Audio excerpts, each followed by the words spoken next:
Recording. All right, cool. So yeah, today's agenda basically, unless anybody else has anything they want to bring up, Jeff said he's got support requests and stuff he wants to go over. So I'll share my screen, and then you can. Oh, let's see. Yeah, can you see my screen? Yeah, I got you. Sweet. So you tell me what you want to chat about. We go over support requests and go from there. You said you had one for JWT. Is that the one you want to start with? Type yeah, there's a type hinting. It's a small bug fix. It's I don't know if anyone's realized it yet, but two of the last two fields that are applied to the user have an incorrect type hinting that'll actually result in error. Oh, oops. Let's see.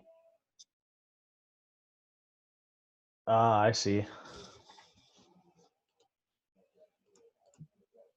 I'm gonna stop my video. It seems to kill my. All right. Okay, cool. Yeah. Okay, I see this.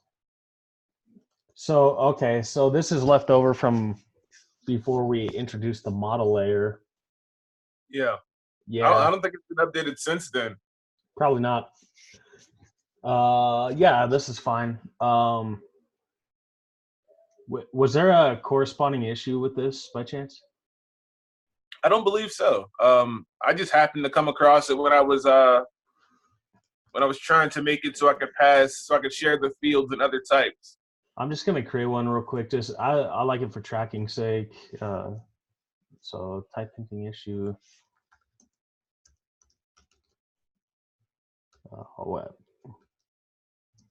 What file was it?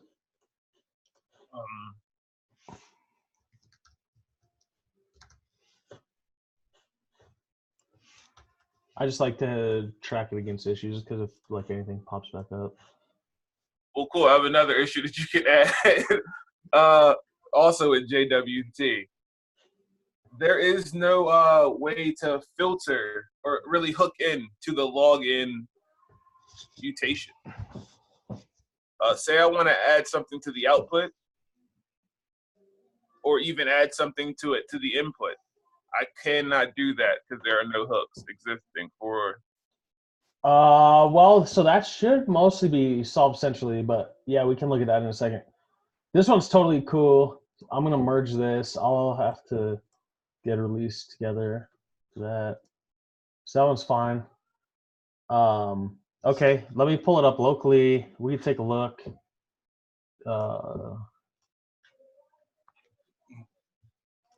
But I can show you, it should be extendable. Like most things are pretty extendable already.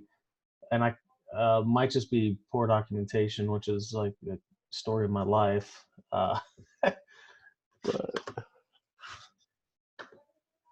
So we got WPGraphQL JWT. Predates a lot of this whole plugin, like this whole extension predates a lot of the newer things that were added to GraphQL. Yeah, it does. Oh, let me fire up a local. Oh, I was just doing some stuff locally that I don't need. All right, let's refresh that. Okay, so what mutation are you talking about? You're talking about the login mutation, yeah? Mutation. Say I wanted to add, like for instance, in this case, I want to add the customer type to the output of the login mutation. I cannot do that because the way it's written there's no hook for modifying the output. I think I have a test password in here.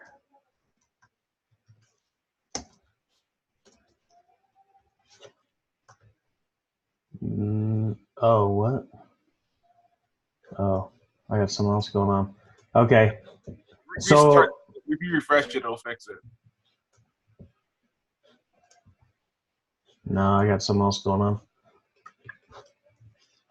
Whatever. I'll open it in here for now.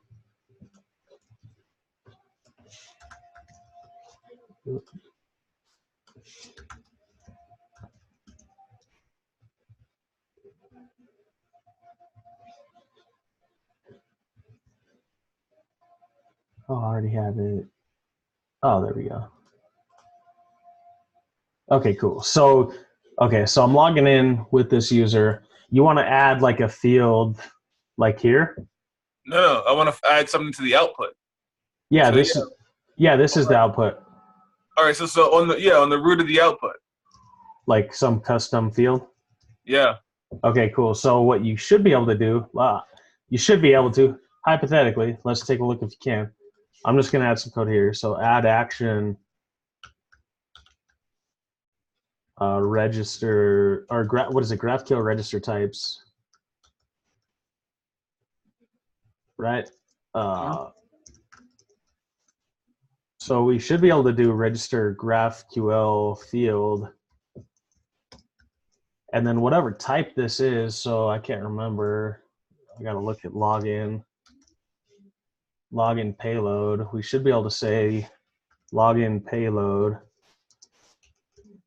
And then what do you want your field name to be? Customer.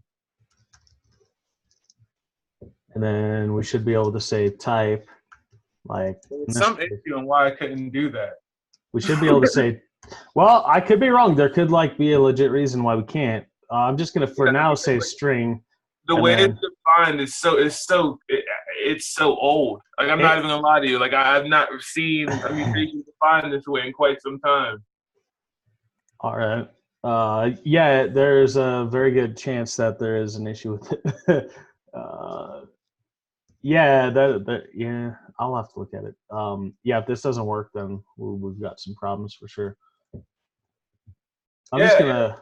Yeah, because this doesn't use the register mutation function. Oh, it doesn't? No, I'm looking at a relay mutation with client ID function. Oh, yeah. Ooh. All right. Yeah, you probably got me here then. Let's take a look. How do you refetch the schema in here? Isn't this student? All right. Yeah, you might be right then. Login. Okay. Yeah. All right. I think you're right. Okay, let's take a look then. Yep. You are correct, sir. Yeah, this is from well before 0.30. Yeah. All right. All right, cool. Yeah, let's create an issue because that should get fixed.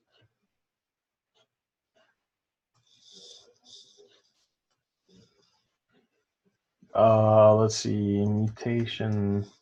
Let's look at the other stuff in here too. So we got the mutation registered like this old way. Where are the other ones?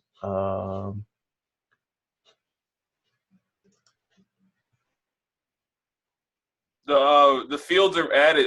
The filters are in managed tokens. Auth handles all the functionality for creating and the tokens themselves. Okay. And login registers the mutation. Is that the only mutation this even registers? Dang. I believe so. Yeah. Oh, all right. Everything else is functionality for creating the tokens. Oh, cool. This is gonna be pretty easy then. Yeah. So it should be a quick change.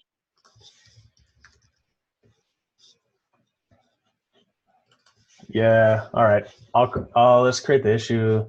So, login mutation registered using pre.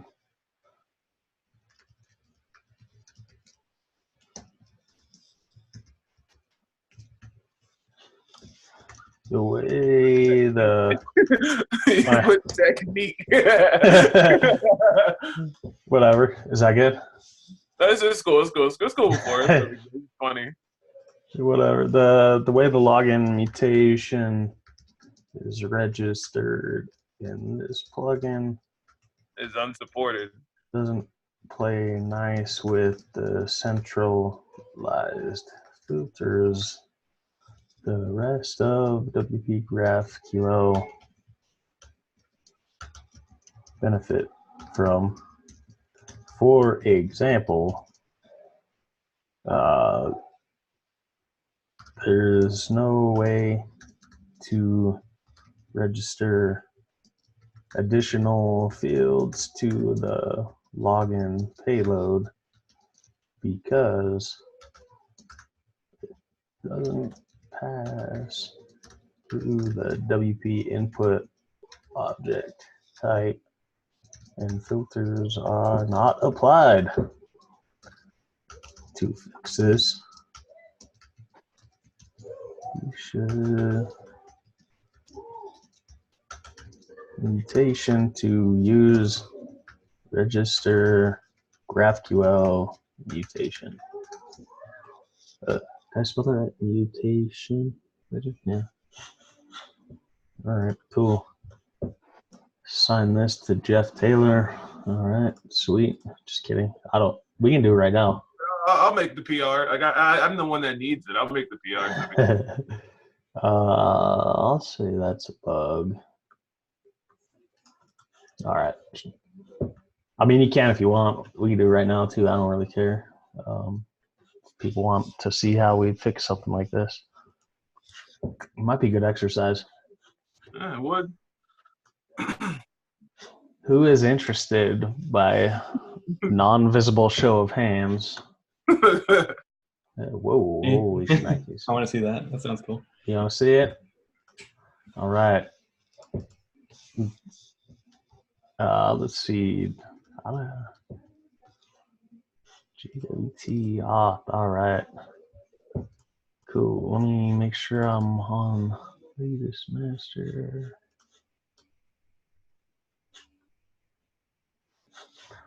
I should probably get rid of this junk I just added. All right, so we are gonna branch. Sorry, this is on a different screen. It's issue 49.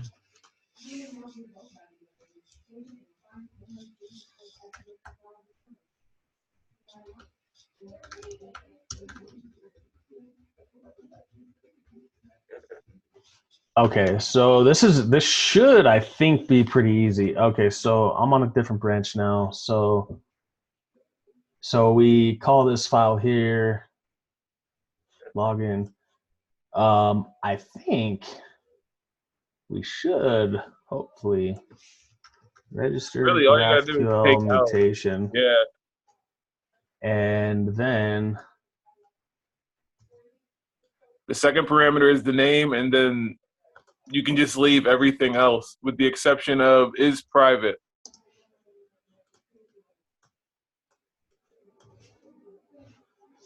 is private, man. That is old.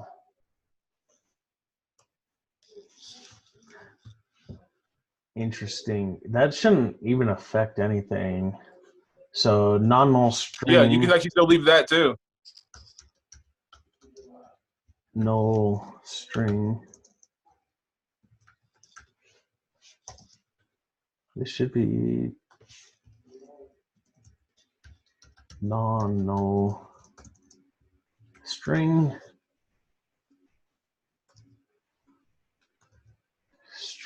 String user. And then we don't need that. And I'm gonna get rid of all this junk.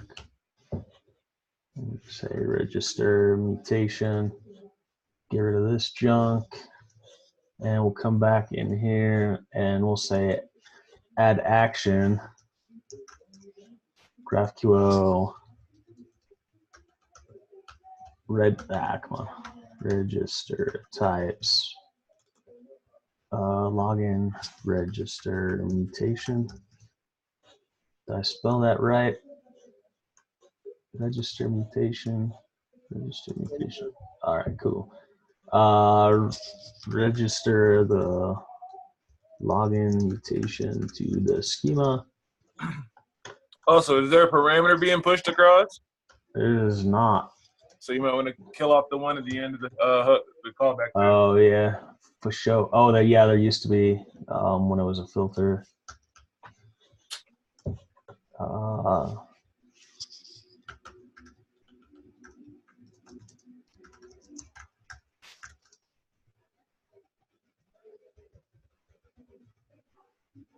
whole plugin probably could honestly just use a complete rewrite. The tests don't even run. Hey. No, it's hilarious because it's turned on Travis, and I stop and I wait for the check to go up every time, and I'm seeing the dot. I'm chilling, and it's X. I'm like, oh wait a minute, WP, we don't gotta do anything for this one. Yeah, we should we should probably fix that. All right, cool. ACF tests are good. Well, let's do the old manual. Make sure it still works. Check.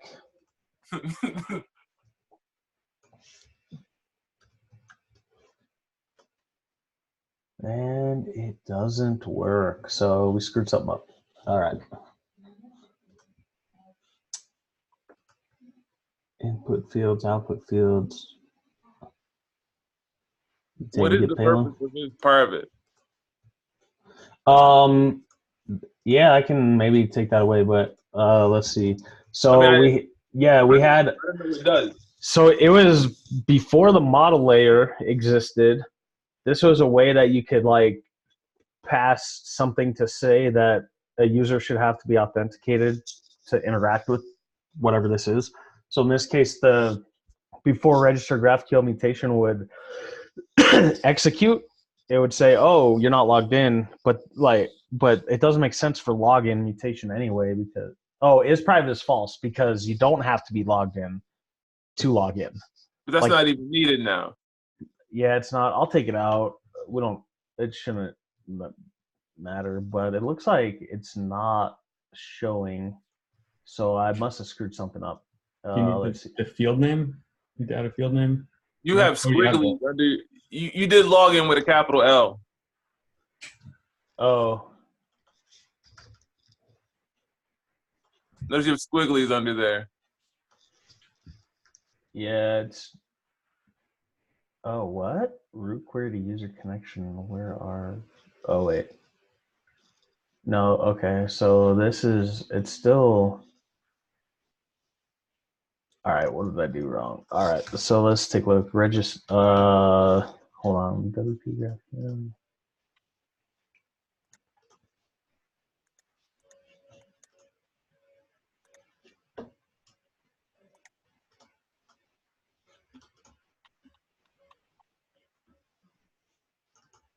Register GraphQL input output.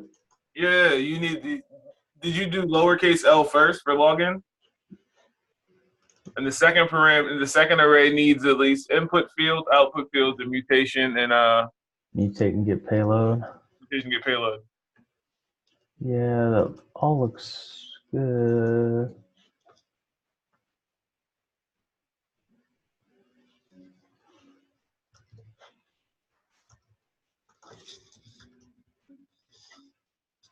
I don't think this matters. This doesn't matter.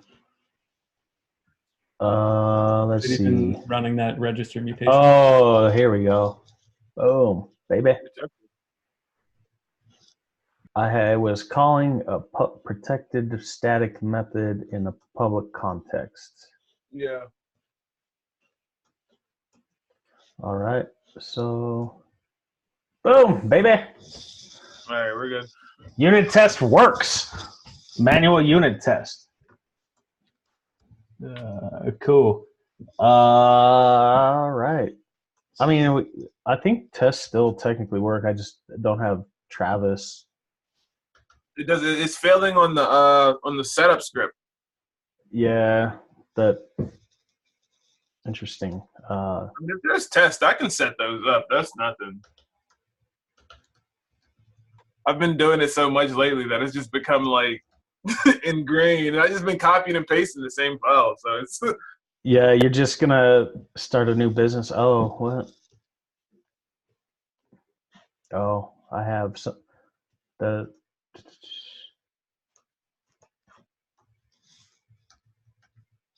was it?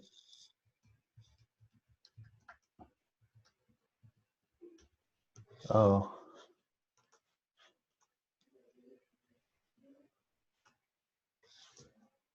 Oh, it's the same field. You're using. You did the same thing in ACF. You're using the DB serve name inside the WordPress config, and that's not what the database is being made. Oh yeah. Yeah. If you go down, you'll probably see DB serve in the same in the configuration. Yeah. So what do I need to do? Let's see. It's And then change it back to DB name. You're not using this You're not using the second database. That's actually just that's a mistake. You copied over a different yeah. copied over one configuration from WordPress GraphQL, but you copied over the configuration for your backup database. Yeah. You use in the extensions. Some good old copy pasta, right? Yeah, pretty much. Oh wait. No, you can kill the no. DB serve name altogether, and then just go down to configuration and change that to DB name. So just get rid of the what line is that? I think line 18, where it's DB serve name equals DB's name. Yeah, just get rid of that, and then go down and get and then change DB serve name in the WordPress config call.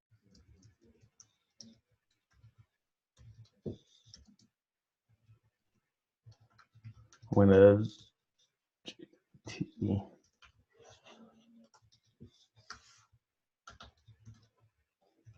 So, okay, tell me again which file now? I just Same file. Same file. okay. Just scroll down.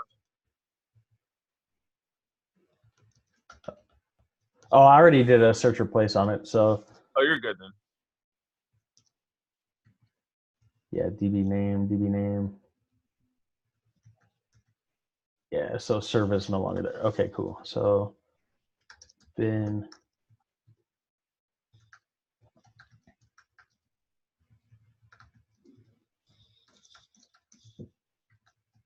With those parameters, you got to tell you. I know. So sad. Dang. And then I don't even remember the command anymore because this is not codeception. Oh, it's PHP unit. Oh, is it? Wait, is it using? Probably wrote your test in it, but you probably didn't set it up. I know. Yeah, What because is, your setup, the install and setup script all seem to set up PHP unit, but your script command is a codeception, and it's a codeception command. I don't even think I have PHP unit installed on this machine, or like, yeah. You have to, but like nobody really. I don't use it typically. I mean, it's not installed globally on my machine. Oh wait, is this? Did I set up codeception? Oh, I did. Oh, all right. You probably wrote your test in there too. You just didn't actually set it up in Travis. Yeah. All right. So I just need a composer install. Oh, what? Just copy the Travis YAML from Hey, ACF. Tyler, look at. Yeah, that's the issue I was having, but on the other repo.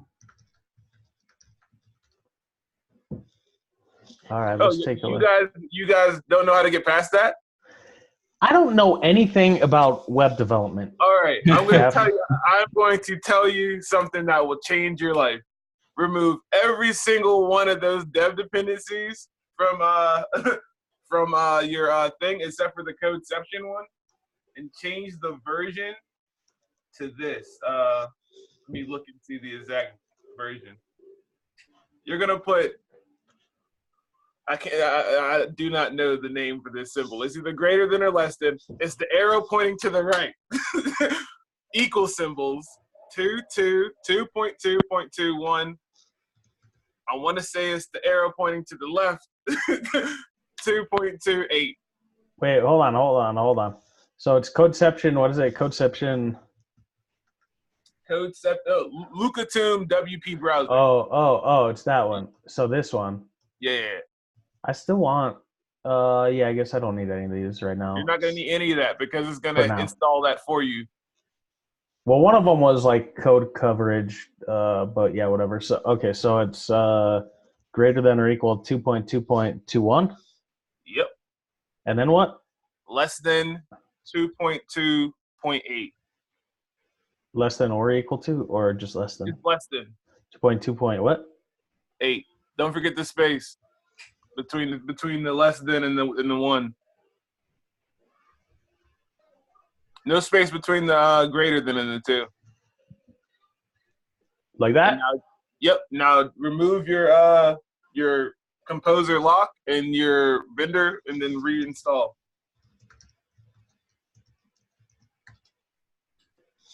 And then Composer install. Yeah. And then boom! What happened? You remove the Composer lock too. I Oh thought no, so. you put 2-1. You put 2-2-2-1. It's just 2-1. Oh, 2.1. like that? No, Wait. no. 2.21. Ah! All right, I'll do it again. I think I did that, but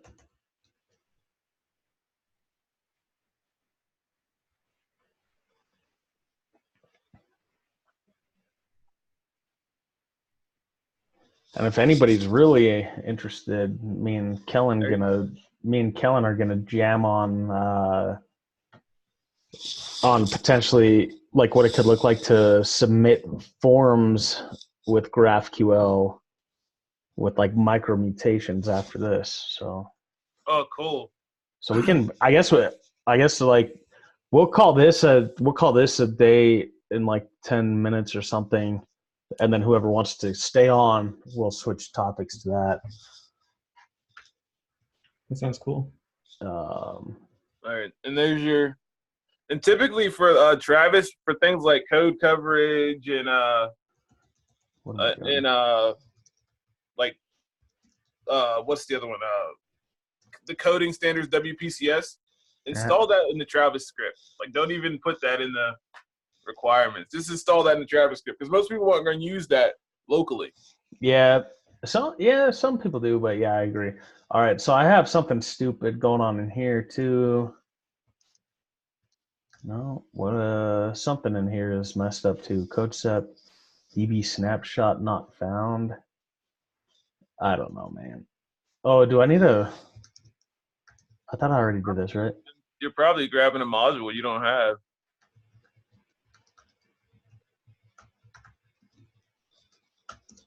It's in your functional suite. DB I snapshot already has did that, right? your yeah. Okay, so it's in this one. Yeah. See if it's looking for yeah. It's looking for a SQL dump. Well, I was just trying to do WP unit, which should be this one. I don't know Codeception, bro. All right, let's see. Check out the main codeception.yaml. Oh, yeah.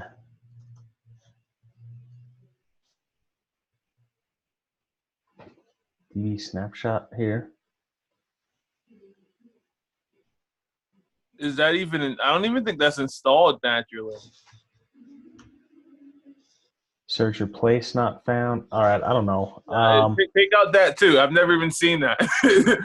Those might actually just be really old modules. Yeah, they probably are. So this doesn't like me still. Yeah, let me look in mine to make sure you have all the right things. Yeah, it's been a minute.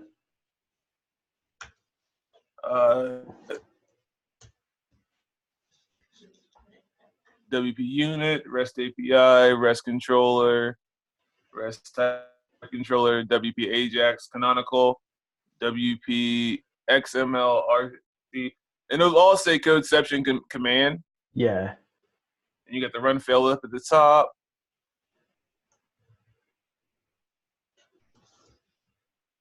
Oh, we're looking good. Cannot modify header. WP includes wpdb.php. So we got something funky going on here. Oh, is it my SQL connection? It would appear so. Oh yeah, Uh, there's a bug. If you go into the scaffold prints a bug in your install script. There's a part where it says root where it should be db user in the installation command. It sets the user to root. Yeah. Well, in my case, That's correct. You know, it's funny. I fixed that bug in WordPress GraphQL, WordPress ACF. I've fixed that bug in like 4 extensions now. uh,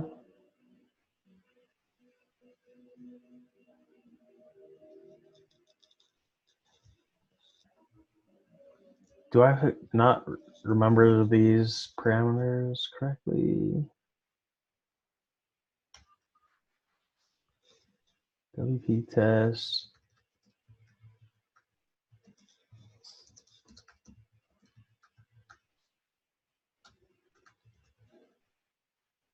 Error establishing database connection. So it doesn't like that.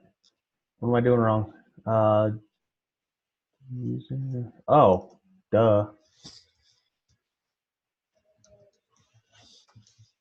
It should be user. Yeah. Keep setting it to name. What did I just do that again? Yeah, you did it twice. I was about to do it again. Oh man. I think we're good. All right, I need to delete it. No. Ah, come on.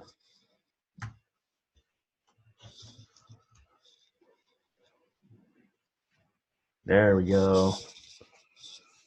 Going strong. All right, now. Nope. Yeah, we're good there. Okay, so something else is funky.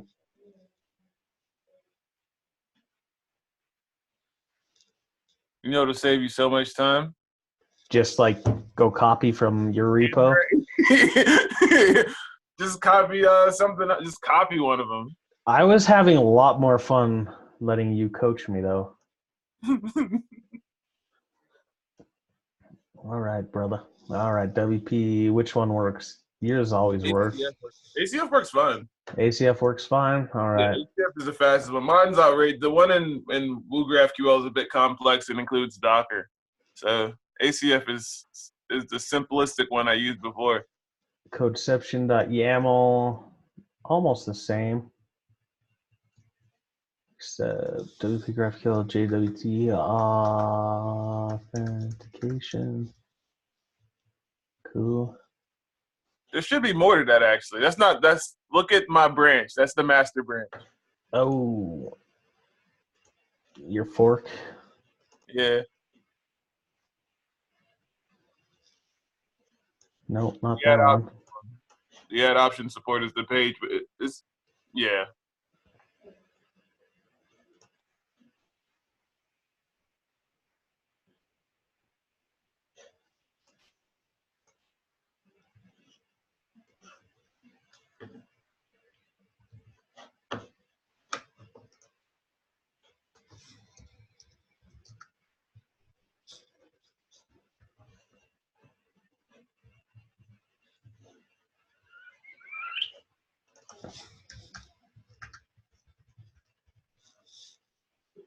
Yeah. Okay. Oh.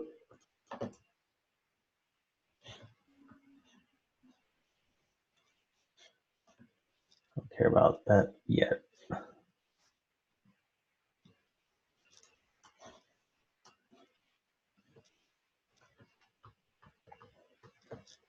Oh, yeah, I hate GitHub doesn't do like the command A that well. Just hit raw. Oh yeah, that's true. Which file was that? It's the sh file. Do I have that open?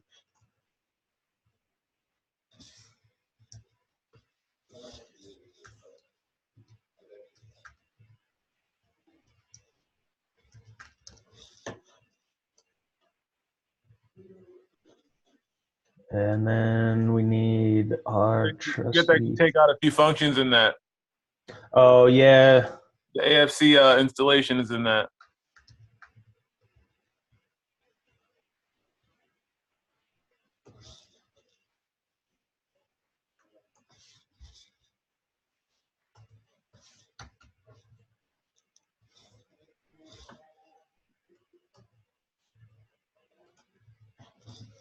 Should be good.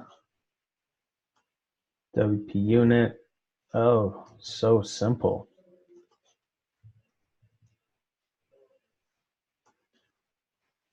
Functional.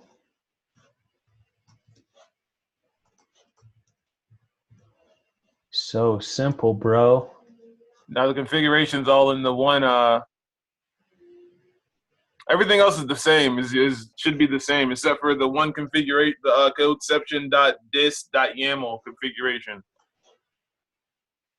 And I copied that one already? No.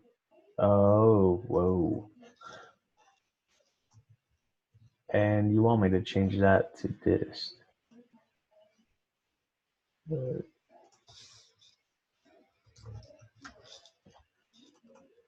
Look at this. Nope. All right. I need to go. There's still some ACF stuff in there. Oh, is there? Yeah. WPGraphQL.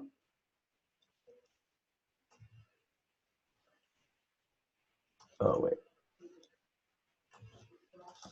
JWT Authentication.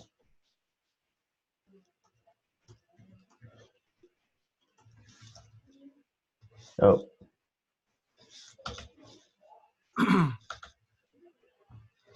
Also, now one last thing you have to do is add codeception.yaml to the get ignore. And I need to copy this. Yeah. And .env, huh? Yeah. Was that already in there? Get ignore. I think so.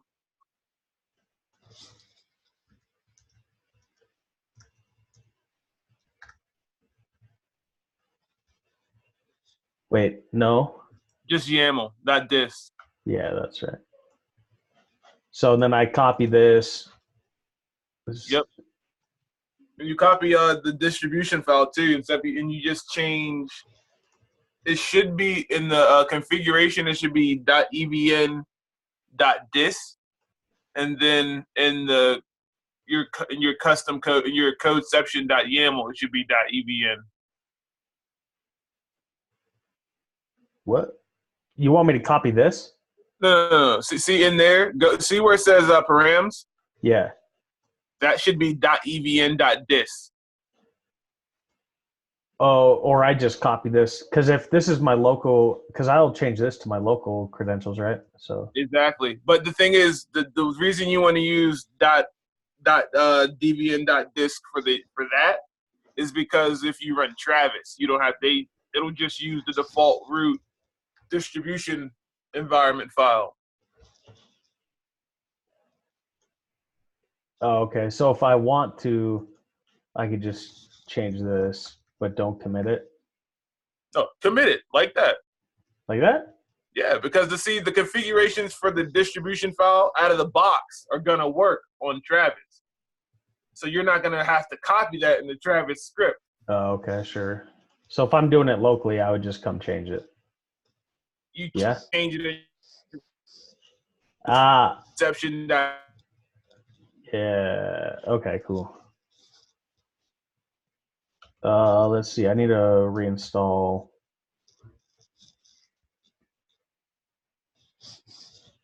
Oh, shoot. Where'd you go? I can't hear you. Uh-oh. I couldn't hear you for a minute. We're good, though. Let's see. Access to... Distributed conception. Like, oh, what is this? Jason, copy that. Oh, it's just plain YAML, not distributed.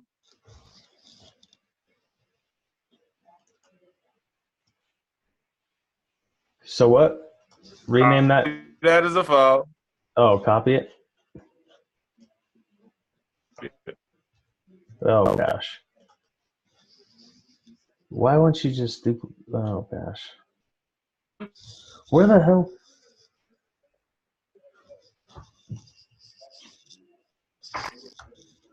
I cannot hear you, Jeff.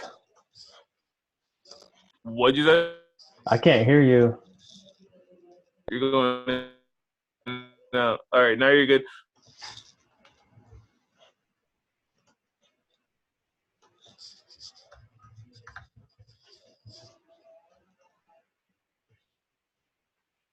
Oh, Change the params to .evn. ENV. Yeah, env. I did. All right, so in your now go down to your unit to the WP loader. That's the only configuration you have to worry about.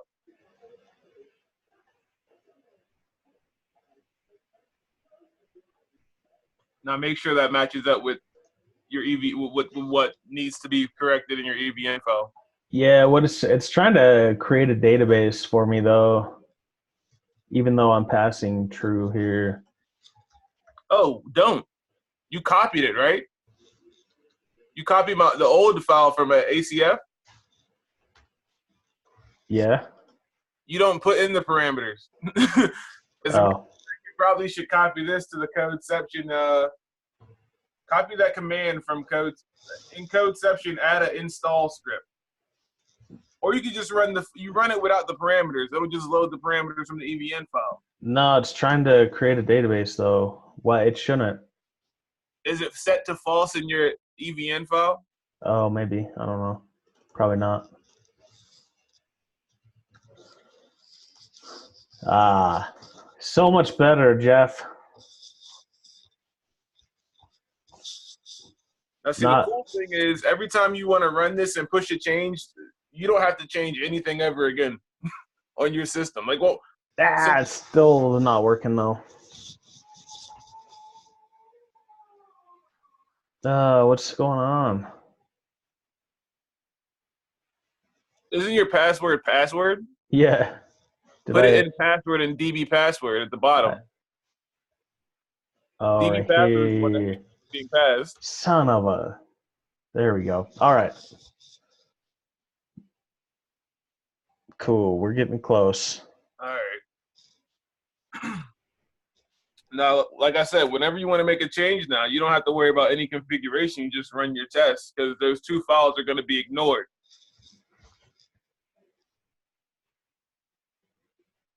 So what are we breaking now? Test, WP unit, login with page.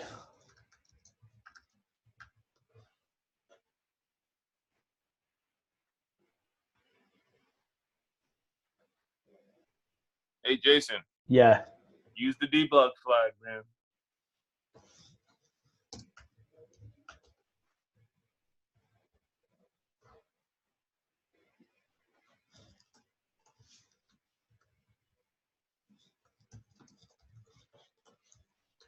Isolate that test too.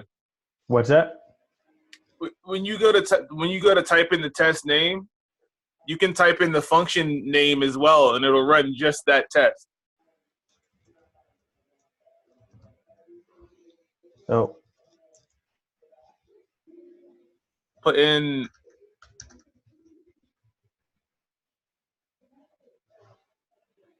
no, leave out the PHP. Leave out the .php, and then put in a colon, and just yeah. Same difference, right? Still works. It still works. Yeah. I know it works with the PHP. I've been leaving that out forever.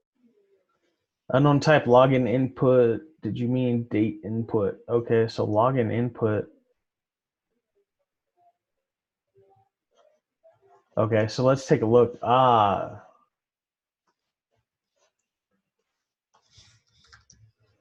So we have login input is there though. So what is wrong? Probably check your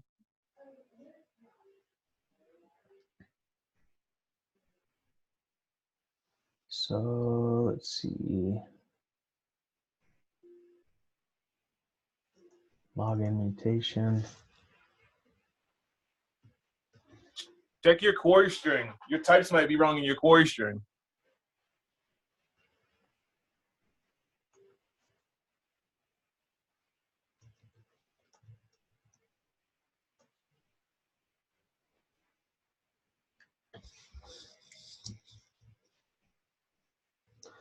So let's see.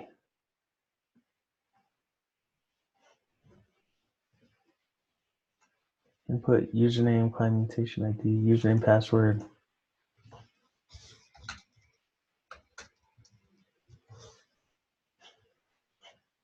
Why is this not validating?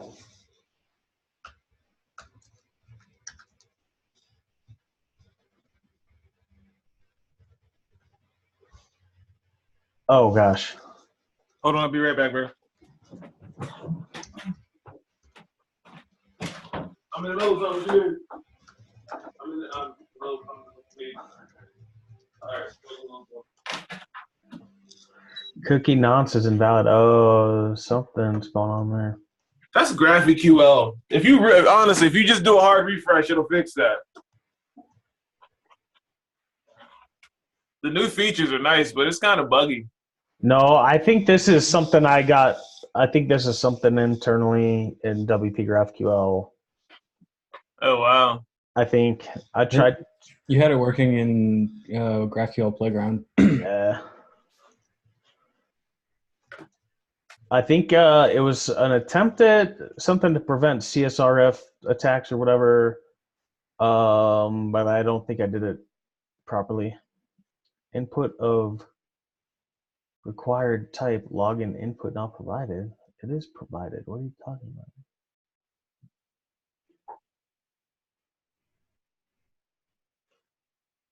Okay, login.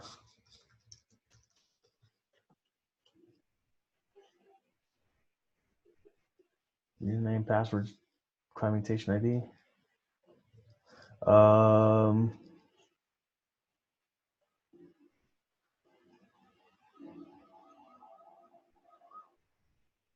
What?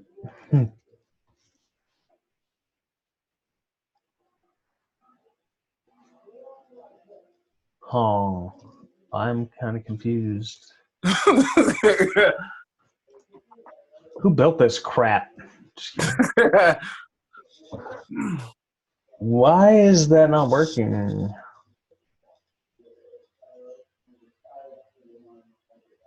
So what's the error? It says is required type of login input. Try getting rid of the non-null. Is it required? Is it? I don't think so. I mean, yeah, we know it's required, but it might not actually be required. No, it's saying it is. So, client mutation ID. String. Yeah, what the? Username test, password.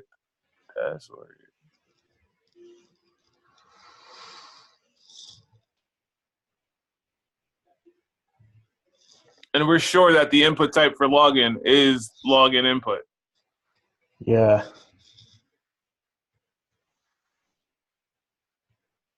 So let's see. Login.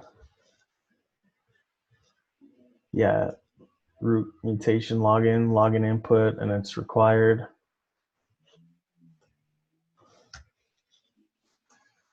I think this might be something funky with the test environment, maybe. Let's see. I have a theory. Oh, I just thought about something. there's some funky stuff going on with tests. If I run that test first, I bet it'll pass.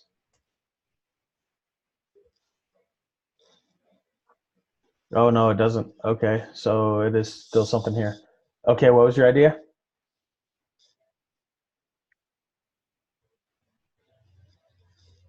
Because this is login with bad credentials, login page.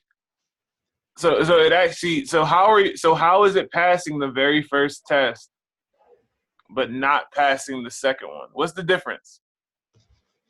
Because it's still running the login mutation with inputs, right? Yeah.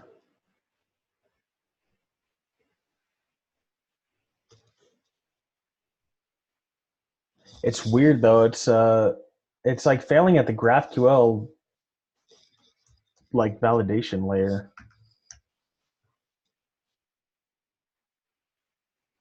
So, oh, here it's saying unknown type login. Now it's saying unknown type login input. What?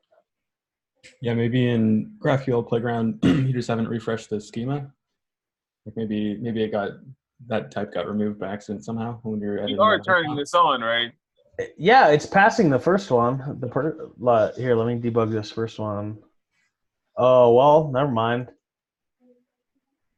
That we're Oh, asserting that there's an error. That's a bad test. Oh, man. All right. Like, all you have to do is check if it has an error. All right. Activate plugins. WPGraphQL JWT Authentication. Oh yeah, that I made that to be thorough. In case you have to run it again. Oh wait, where was it? This one. Yeah. Ah, frick. You spelled it wrong. Oh, you didn't even spell. You did it. All right, we found the problem. That plugin doesn't exist. How come they didn't throw an error for that? I don't know. We That have an is extra hilarious. comma, Success. You might want to get rid of the man. extra comma too. These tests are clear. These tests apparently suck because like all but one were passing. What in the world? Oh man, I need to get it done, man. Holy crap! Oh shoot, That's hilarious. that is a very bad sign. That 10 of the 11 tests were still passing with the plugin deactivated. Oh, What am I asserting? Clearly, oh man, that is hilarious. All right, cool. So, pull request time. Golly, dude, I just rewrote the entire plugin. I mean, you're not gonna have to write anything close to that again. I mean, think about it. Now you just have to worry about tests and new functionality, if that. Yeah. Oh man, that is so funny.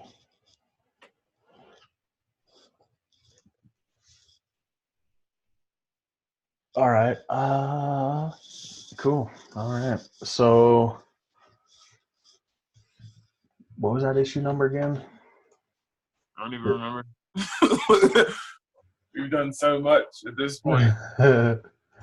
Oh gosh, I think this is my favorite call I've ever had. You wanted All to right, add- I'm gonna open this pull request and then we can hop on the stuff with Kellen. Got you. If whoever wants to stay, like, don't feel obligated. But yeah, basically, so for some context, while I'm getting this open, for some context, Kellen's working on WP GraphQL for Gravity Forms. I'm aware. And one thing that GraphQL does not have is the concept of input mutations. Input unions. So, like, if you're I wish that would be a lifesaver. yeah, exactly. There's been chatter about it, and the GraphQL Foundation actually just hired somebody to work on GraphQL spec full time, or near full time. Because before it was like there's a couple of guys at Facebook. Two of the three guys at Facebook that maintained it left Facebook, and so and now that it's not Facebook product, it's a GraphQL Foundation thing. It's kind of been in flux, like who actually makes decisions to push Maintains the it. spec forward. So the GraphQL Foundation just hired somebody pretty recently to work full time on maintaining and pushing the spec forward. So who knows what's going to happen in the future with input unions have been talked about for 2 years. Yeah, the open issue's been up there for a minute. But so for things like forms, consider Gravity Forms, where you're trying to submit a form, but the shape could really be anything. And a text field has a different input shape than a multi-select field, right? And that has a different shape than I don't know, a embed field or something, or whatever. If you're submitting something that needs multiple, I don't know, whatever. But so the input shapes are going to be different, and on validation in GraphQL, you ideally would want an input union that could say, oh, if the type is this, validate this way, and execute this way. But since that doesn't exist, we have to get creative. So one concept I brainstormed with Kellen was like registering like a bunch of micro mutations. So like submit text fields, submit text area fields, submit Yeah, we multi-select talked about that fields. last time. Yeah, so we're actually going to work on like prototyping what that might look like today. All right, cool. Because I have something else that we talked about that same chat that interests me was batch mutations, like running. Because I'm thinking about doing something a little similar. Because I mentioned to you integrating the WC REST payment into WordPress GraphQL, and the first mutation would be creating an order. The second would be processing payment, and I can do that through a batch mutation of two mutations. Yeah, Jeff, since we spoke last, like as of last week, I updated my React app to add support for the batch HTTP link that Apollo client has. So like I have that now. It's up and running in my app. I don't see things being batched though, so I don't quite know like why it's. I don't know if Apollo is making some decisions, like if there's only a small number of queries, it still sends them separately or something like that. But how it's supposed to work is where you configure the batch HTTP batch link, you just specify like a certain number of milliseconds that you want to wait for queries. So you can tell it if you receive a bunch of queries all within 50 milliseconds, then however many make it in within that time, fire off one single HTTP request with all 50 inside, Yeah. And any that don't make the 50 millisecond cutoff, they would just be included in the next batch after that. So I put up like a little test in my front end React app. I just created a little test where I'm firing off 2 mutations to the WordPress backend to create like a couple blog posts, And I set my time threshold super high. I told it like batch the request like every 2 or 3 seconds, So I put like 2,000 milliseconds or whatever in there just to have a really large like wait period. And then I fire off the create post mutations, like, rapid fire one right after the other, and it still sends them in 2 separate requests. So I don't quite know why, like I haven't nailed that down yet, but it's at least configured. Like it still sends and receives back separately. What's that? So you're saying it sends the responses back separately? Yeah. It still processes them like one, it resolves, then the other, and then it resolves. But it's supposed to be one request for both. Right. That's the whole point. Yeah, of the link. But it seems to be. It was like I had the regular HTTP link that you use as your terminating link when you when you typically use a Apollo client. So I swapped that out with the batch client, and then like ran these requests, and they still work. Like it works, but just no batching happens. But it's no batching. Yeah, that's like the important part. Because the thing is, the way I see it is, you'll have like Jason said, you might have the micro mutations, but this is gonna be one request that you've created from the field data. So you would want it back in one request. I get that. Like, damn it. Yeah. So I haven't circled back to it to troubleshoot that, to figure out why it might not be batching, but. I was about to cheat off you, Kellen. Like I was about to go to you for all the answers. Yeah. What up, Ryan? You just hop on? All right. Yeah, what's up? You just missed it. We just we wrote all of WPGraphQL JWT Auth pretty much. Oh, yeah. No, just kidding. But we brought it to the modern era. We used it wasn't using the register GraphQL mutation API. And so like you couldn't filter additional fields and stuff. So we brought it up to speed, and then the test suite wasn't working at all. So we got that working. So good stuff. Nice. Now we were going to look at, I was just telling them, so I got a pull request in for it now. But we're going to look at Kellen Mace's project, WPGraphQL for Gravity Forms. You want to share your screen, Kellen? Yes. Because I would just got done telling them right before you jumped on. Like one of the issues with the GraphQL spec is that it doesn't have a concept of input unions. And like with submitting a form, like you might have a field type that's a text field and a field type that's a color picker, right? And they all have different validation requirements. And if you can't submit different types of fields for GraphQL to validate, what do you do? So we've been brainstorming like ways around that. And Yeah. I think the conclusion we're at least now, we're trying to prototype and see if it makes sense, is like a series of micro mutations with batch request as a batch request. So like you could have like a submit text field mutation, submit text area field, submit color picker field, or whatever, all as their own mutations. But then with GraphQL batch support, we could just submit an array of mutations as one request, right? So you could build a form in any shape. Like let's say it has a text field and an email field, then one batch request would submit text field, submit email field as an array, and then submit both fields, and then you get your response. Yep. So yeah, before we dive in, like Jason, I loved your input on this. So like blew up the text here.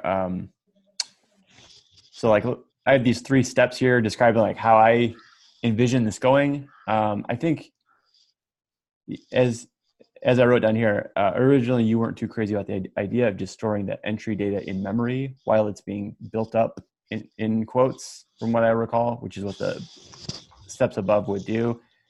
So like I can talk a little bit more about like a possible one Gravity Form is a utility that might be available to us to save a partial draft to the database.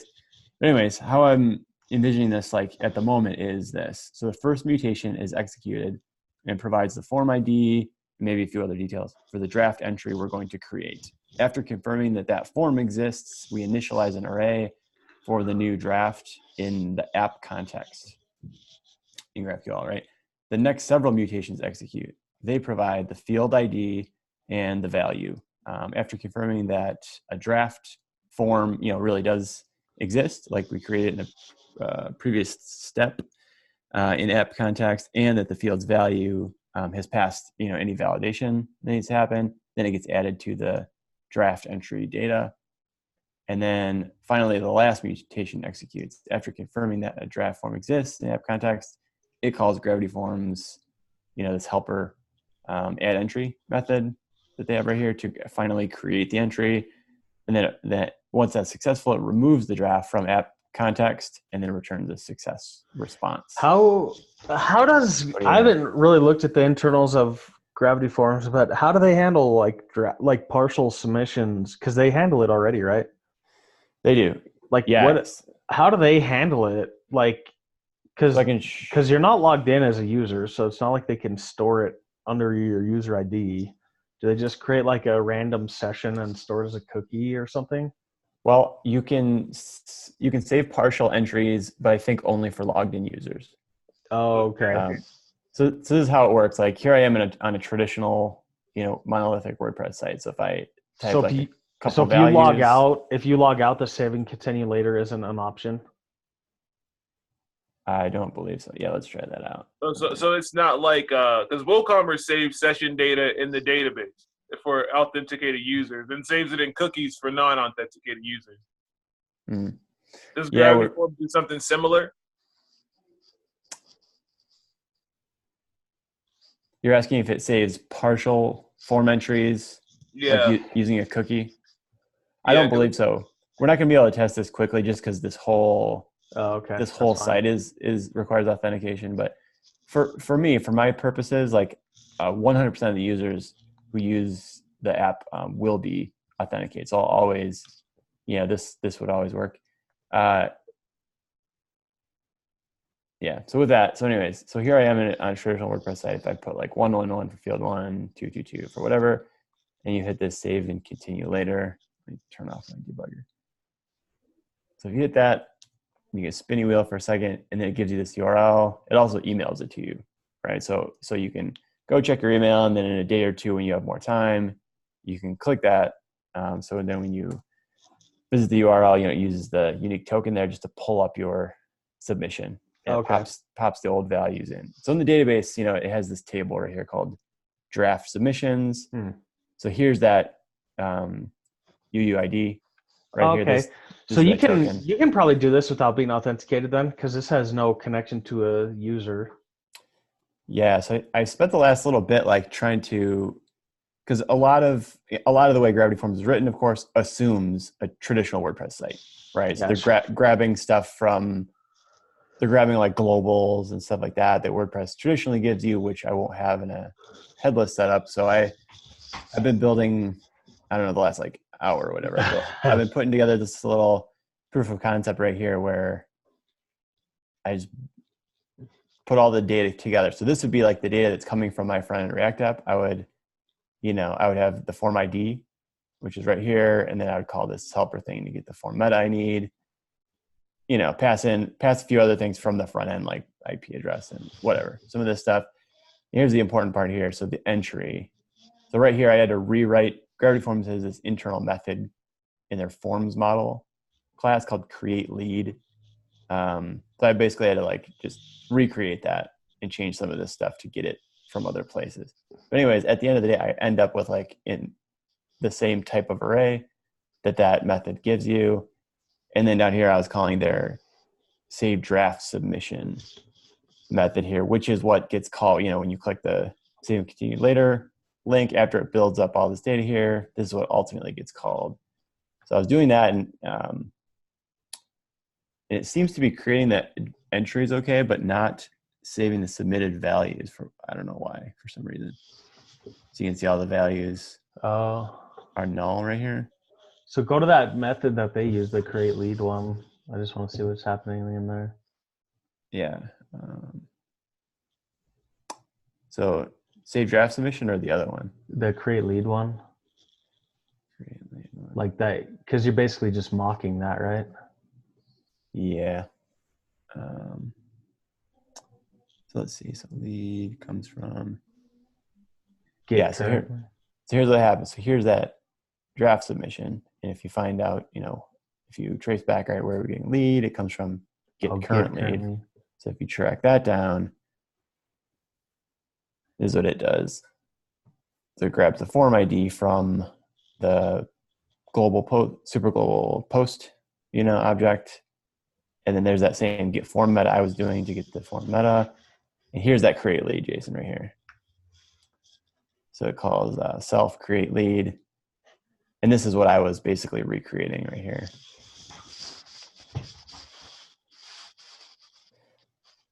So the fields, this field start down here. But so yeah, so you see my mock data right here. This is what it ends up looking like, right? These are all the keys, and then after those keys, I have just like the field ID, the value, field ID value, or whatever.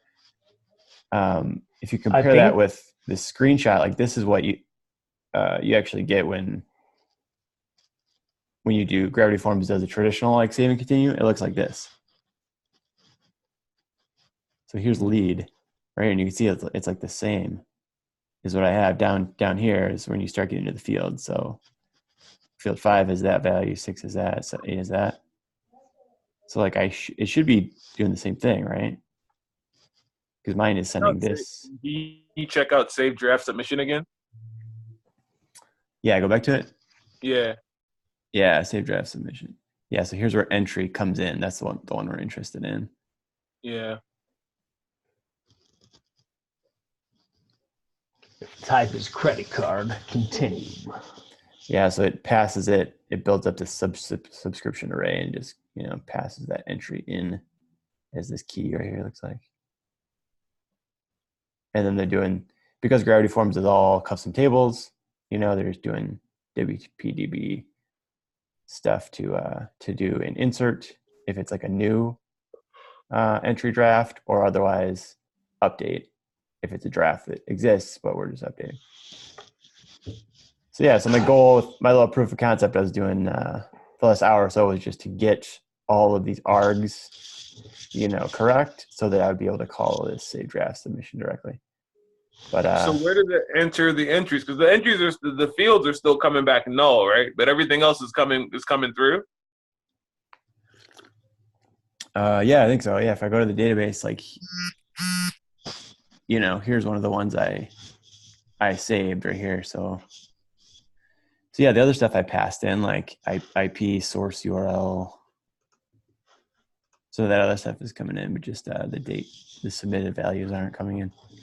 I can chase down that bug though, you guys. We don't have to spend the whole call on that, getting my little proof of concept here to work. But what do you think about, so going back to like kind of the overall plan here, Jason, are you still like anti doing this all in memory? You think this step one should I don't know. the mutation? I don't know how to use the app context. I've been I've been looking for examples of how to use the app context forever. Yeah. I don't even Oh know yeah, how I could afford to learn some more about it too. Yeah. Wait, you're talking about on the server side app context? Yeah. Yeah. Oh, okay. Wherever the data loader data lives. I thought that's where it lived, is in Oh app context. yeah, sure. Yeah, so my thought here was if you read that as it's written right here, nothing's actually persisted to the database until the very last step, Like steps 1 and 2, what they have to do with is like creating an empty draft ID, using the data and using the data loader to pass that through to any subsequent mutations. I wonder. I'm curious. I want to learn more about how Gravity Forms does these drafts. But in my head, like if I start interacting with a form, I would think it looks like they just create some random unique ID for your session and then save that. Like if you go back to your database, Gravity Forms is assigning that ID. So if like as soon as you start typing on a form, in my head, like when I don't know, after you complete a single field, like boom, we could submit a draft and just start tracking against that draft and then do micro mutations like anytime you focus on another field and just keep persisting against that. Potentially still maintain state in the client too, like in case like you mentioned some of the people that interact with your app are like out in the middle of nowhere with no internet connection. They are, yeah. So I think in your particular case, and maybe for the benefit of everybody, it still makes sense to persist it on the client as much as possible too. Yeah. I like the idea of creating that draft, like you said, as they add form values, fire off a request in the background just to save it. I still think, would you agree with this? I still think it's wise to, even if you have been doing that and like saving the draft all along, if they actually reach the end of the form and hit the submit button, yeah, for sure. What I think is you should grab all the values fresh. Yeah. And write all of them. You know what I mean? Just in case there was some issue where like a draft value we had saved wasn't overwritten somehow. You know what I mean? If you do it one last time when the form's submitted, to me that seems like a wise way to go, right? Then you're getting the current values like at the time of submission.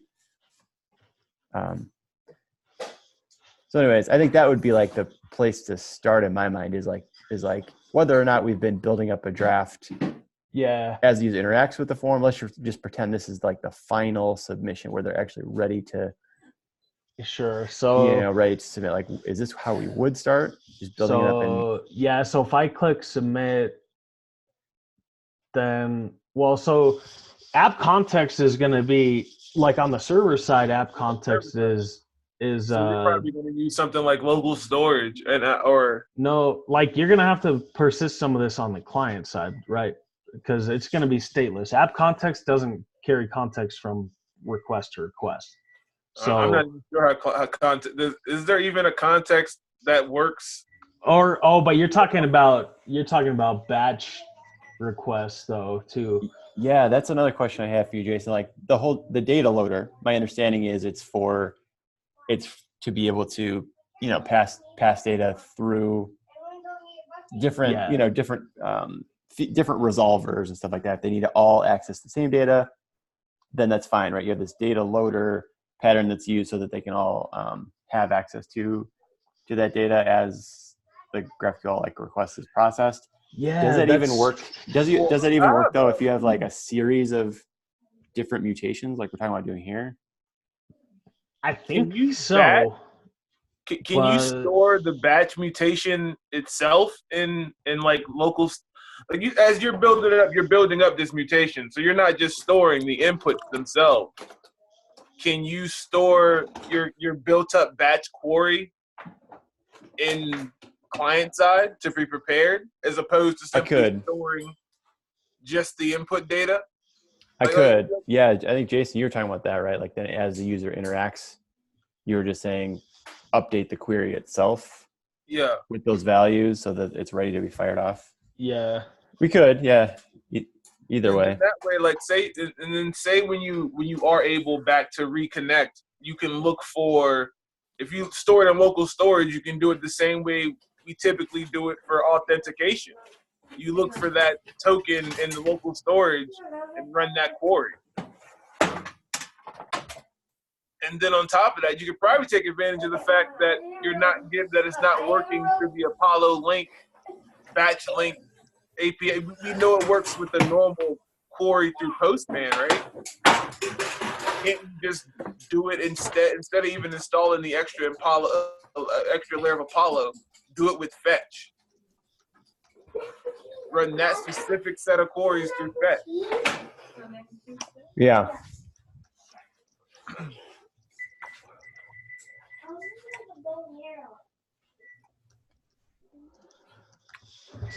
So I don't know how app context behaves across batch requests. That's not really something I've considered much. So yeah, I don't know for sure. I want to say it should like carry over from mutation to mutation, single PHP request. But I still think there's danger there too, because like if like you don't want to rely on the server for it, because the first two mutations might, like let's say the first mutation in the array is invalid, GraphQL is going to stop and respond to the server, so the client still needs to be able to pass like an ID to say, okay, there was an error, I want to try to resubmit, so the client still, I think, needs to provide the ID as an input. So what ID? Like if this is like for the draft, well, it depends on how you're doing it. In my head, I was assuming like when the user starts interacting with the form, it would just like create a draft on their behalf, and then you could start like persisting data against that draft. Yeah. But the server doesn't have to be the one that creates that ID. It could be the client too, right? Like you could have a object in Apollo client that just is like your draft submission. I don't care where it happens. But like you obviously need to persist the data in some fashion, whether it's local storage or on the WordPress server. Right. Because if somebody like, I don't know. Yeah, it is being persisted in local storage. So like, they can do a hard refresh and like their form values are still there. We have that already. So that's. I agree. The slickest implementation would be as soon as they start inputting values, if they're online, just fire off requests in the background to start building up a draft. Because I think ultimately that'll say like it'll break, instead of having one big form submission that has to go through like all the validation, yada yada. It's like you're validating one field at a time as the user is interacting with it. So by the time you actually click submit draft, like when you convert a draft into an actual submission, it can bypass a lot of things that have already happened. Like you already trust that if it's in a draft, it's been validated, right? So like both on the client and the server. So you can convert that to an actual submission, bypassing some other mechanisms. But shouldn't that really already be built into the draft functionality already? I mean, like I believe the whole purpose for making a draft in the first place is the fact that they store is that they they validate it all within the draft. Yeah, stage, that's right? that's what I'm saying. So like if you break it into micro mutations to create the draft, then the final submission won't be slow at all, because you can bypass, like you can skip some things you would normally do on a form submission, like validate every single field, because you've already validated every single field. So Yeah. then the final submission is basically almost just like changing post status from like draft to publish, like, or conceptually the same thing. Yeah, that makes me more that complicated than that. that makes me a bit nervous though, because then you're saying like, so what could happen is if there's some big form with whatever 200 fields or something like that, if on form or on field number 137 or whatever, if the user like interacts with that field, and then we try to send an HTTP request to save that field value, and whatever, maybe it fails, their network connection drops out or whatever, something weird happens, and where that particular field doesn't get saved to the draft, for instance, it gives me some comfort knowing that, like, even if that were to kind of thing were to happen, as long as the user like reaches the end of the form and they hit that submit button, if we send all the values fresh, like whatever the values are set to at that very moment, if you send all of them fresh, then you're kind of ruling out any inconsistencies like that, any problems that might have happened, like any changes made between when you might have saved values to the draft in the past and this moment, Yeah, sure. So plus for me, like one of the big drivers behind this app that we're building for my company is offline mode. Because as you said, Jason, a lot of our clients like go out into the boonies where they have no network connection. So these guys will be filling out forms with like, 200, 300 fields on them potentially with no network connection. So then when they're back on later, they'll be hitting the submit button and like there won't be a draft, so I'll have to create it. Yeah, I think values, if each field component, like text field and text area field and multi-select field or whatever, if each of those components maintain state saying like, okay, I've been successfully submitted to the server already, then when you click submit on the final form, it could submit only the ones that don't have that guarantee already. And then when you start like if you ever change a value from the last time it was sent to the server, then you swap that state and say, nope, I'm dirty, I still need to be sent to the server. But if a user hasn't changed anything since the last time it was added to the draft on the server, like submitting everything at the end doesn't is unnecessary. I mean, there might be edge cases. I'm still, maybe I'm oversimplifying this, but isn't there client-side validation? Like the best practice nowadays when it comes to forms is to do the complex validation client-side. You got to do it on both. That it's helpful for the user, but you got to validate on the server if you want any guarantees that your application is going to work the way you expect it to. You still do validation on the server, but I mean like a bulk, like saying that it's the right type of input. Yeah, that's something that you want to do on the client side. It'll help for sure. And with something like Gravity Fields, with Gravity Forms, don't you distribute through GraphQL? Isn't one of the things you distribute through GraphQL the rules for those fields? Not yet. Yeah, I'm thinking about that. We have support for Gravity Form's conditional logic feature where you can like show or hide fields and even entire pages of the form depending on the value of other fields. Like we've added support for that. I don't think conditional logic client-side validation we still have yet to do. So but yeah, I want to, I'm all in favor of doing as much client validation as possible just to make one a nice of the things experience. I saw because you mentioned sending it, making sure everything is properly validated when you send it. Like, yeah, you want to do server-side validation, and to minimize it, you want to do that in your last submission. But if you do client-side validation at the point of every request on all the fields, no matter whether it's been sent, you're not going to have an issue.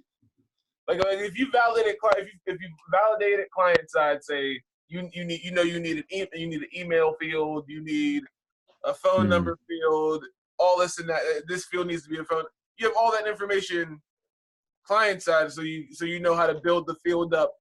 Regardless, you can do simple validation on each of those different individual fields that you run on every request, regardless of whether you're sending it or not. You're just making sure that the form is valid and that the entry is valid, even if you're not sending the request at them.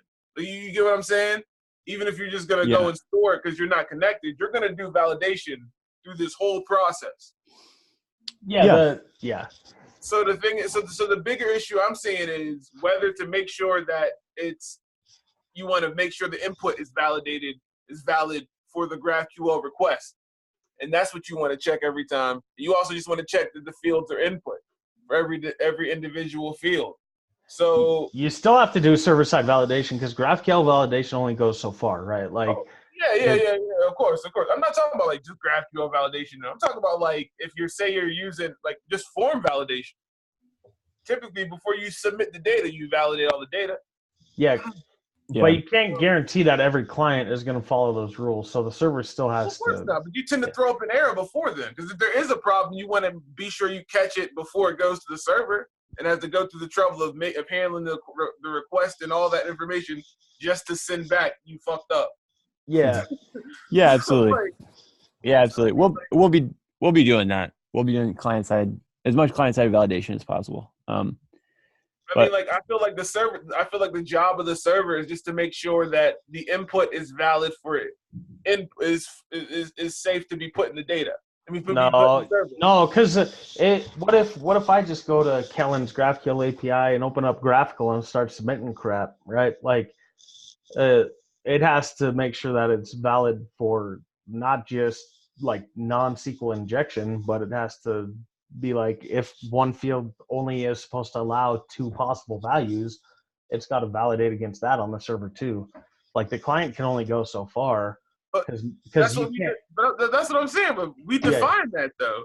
Not in but that's not GraphQL validation. That's beyond GraphQL validation. Yeah, that's us. But I mean, but that's kind of us though. We put that in resolvers. Like, yeah. Like my thing is just like, because you guys are worried about whether just making sure that the input is that there's no data lost, that the data is properly validated, it's not dangerous or it's not corrupt, it's just all there. But if you just do the specific checks at the right points, like if the person's offline, you're caching everything to wherever you're caching it client side.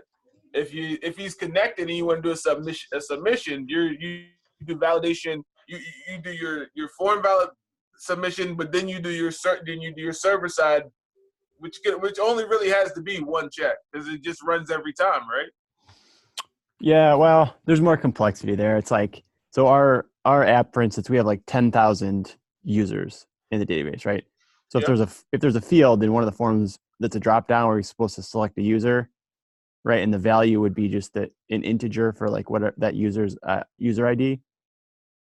You know, it might be you might only have a small subset of the users for that particular company or whatever. So when you validate that on the server, like if an integer comes in, that's not quite enough, right? You'd have to do a second check to see, is this the ID of a user? If it really is, then great, it's valid, save it.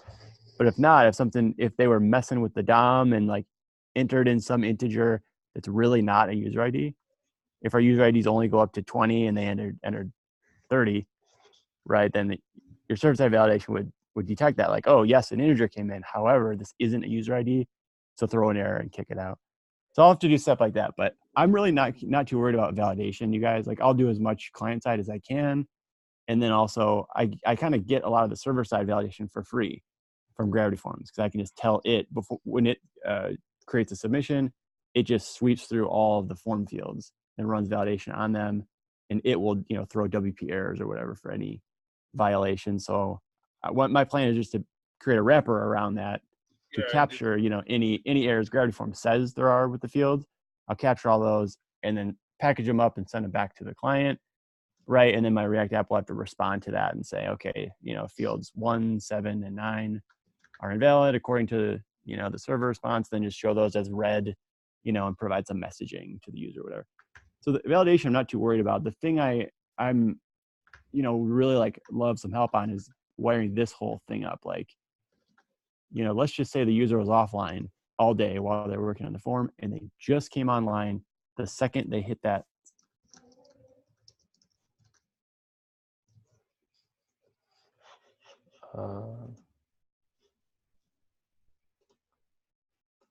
I can't hear you.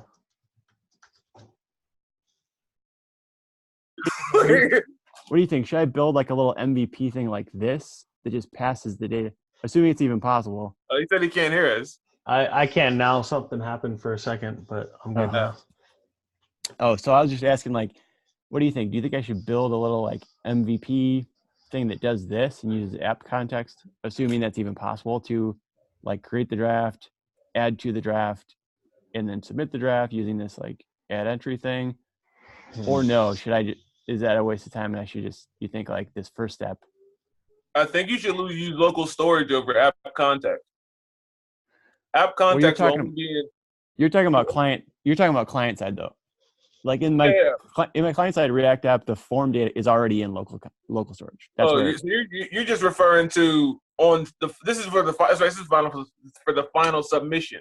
Yeah, when I say app context, I mean this in PHP. Yeah, I don't know how to use that thing.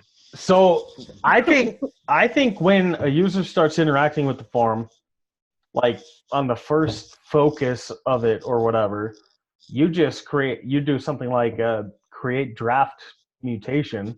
Unless you're not online. Yeah, and then if you're not online, then you don't, and you keep storing stuff client side, and then it builds up until they click final submit. But but I think when they first, but you can still, that's the thing. A mutation doesn't necessarily have to be 100% server communication, right? GraphQL is agnostic of what, like, it's just a language. So you declare that you're mutating this form. So yeah, create draft. If there's no network connection, you mock it in Apollo client and say, here's my fake draft or whatever. So in my opinion though, when a user starts interacting with a form, one, it checks, okay, is there already a draft for this form that this user, like it checks a cookie or checks whatever, like has this user already interacted with this form? Yeah, I have that. If so, it loads those values by default. If not, if not, then it submits an initial mutation like create draft or create form draft or something like that returns an ID. If there's no connection to the server, you can still have that happen on the client. Like Apollo, you can have Apollo return like mock things if there is no internet connection, and then use that later to talk to the server when there's a connection. So in my head, like you start interacting with the form, it creates a draft, ideally on the server, right? Maybe only on the client. And that because app context, like there's no guarantee like you're going to be able to, I don't know, process multiple. Like you might have to submit things in multiple requests. So relying on app context, I don't think is a great idea, because you might have to submit these things across multiple PHP requests, and app context doesn't carry over multiple PHP requests. So in my head, first step, I start interacting with the form, it creates a draft. You get a draft ID, ideally from the server, and then I submit field 1, or like I interact with field 1. When I focus on field 2, field 1 submits the mutation, ideally to the server. But if if there's no connection, then it just submits it to some Apollo cache for later. Because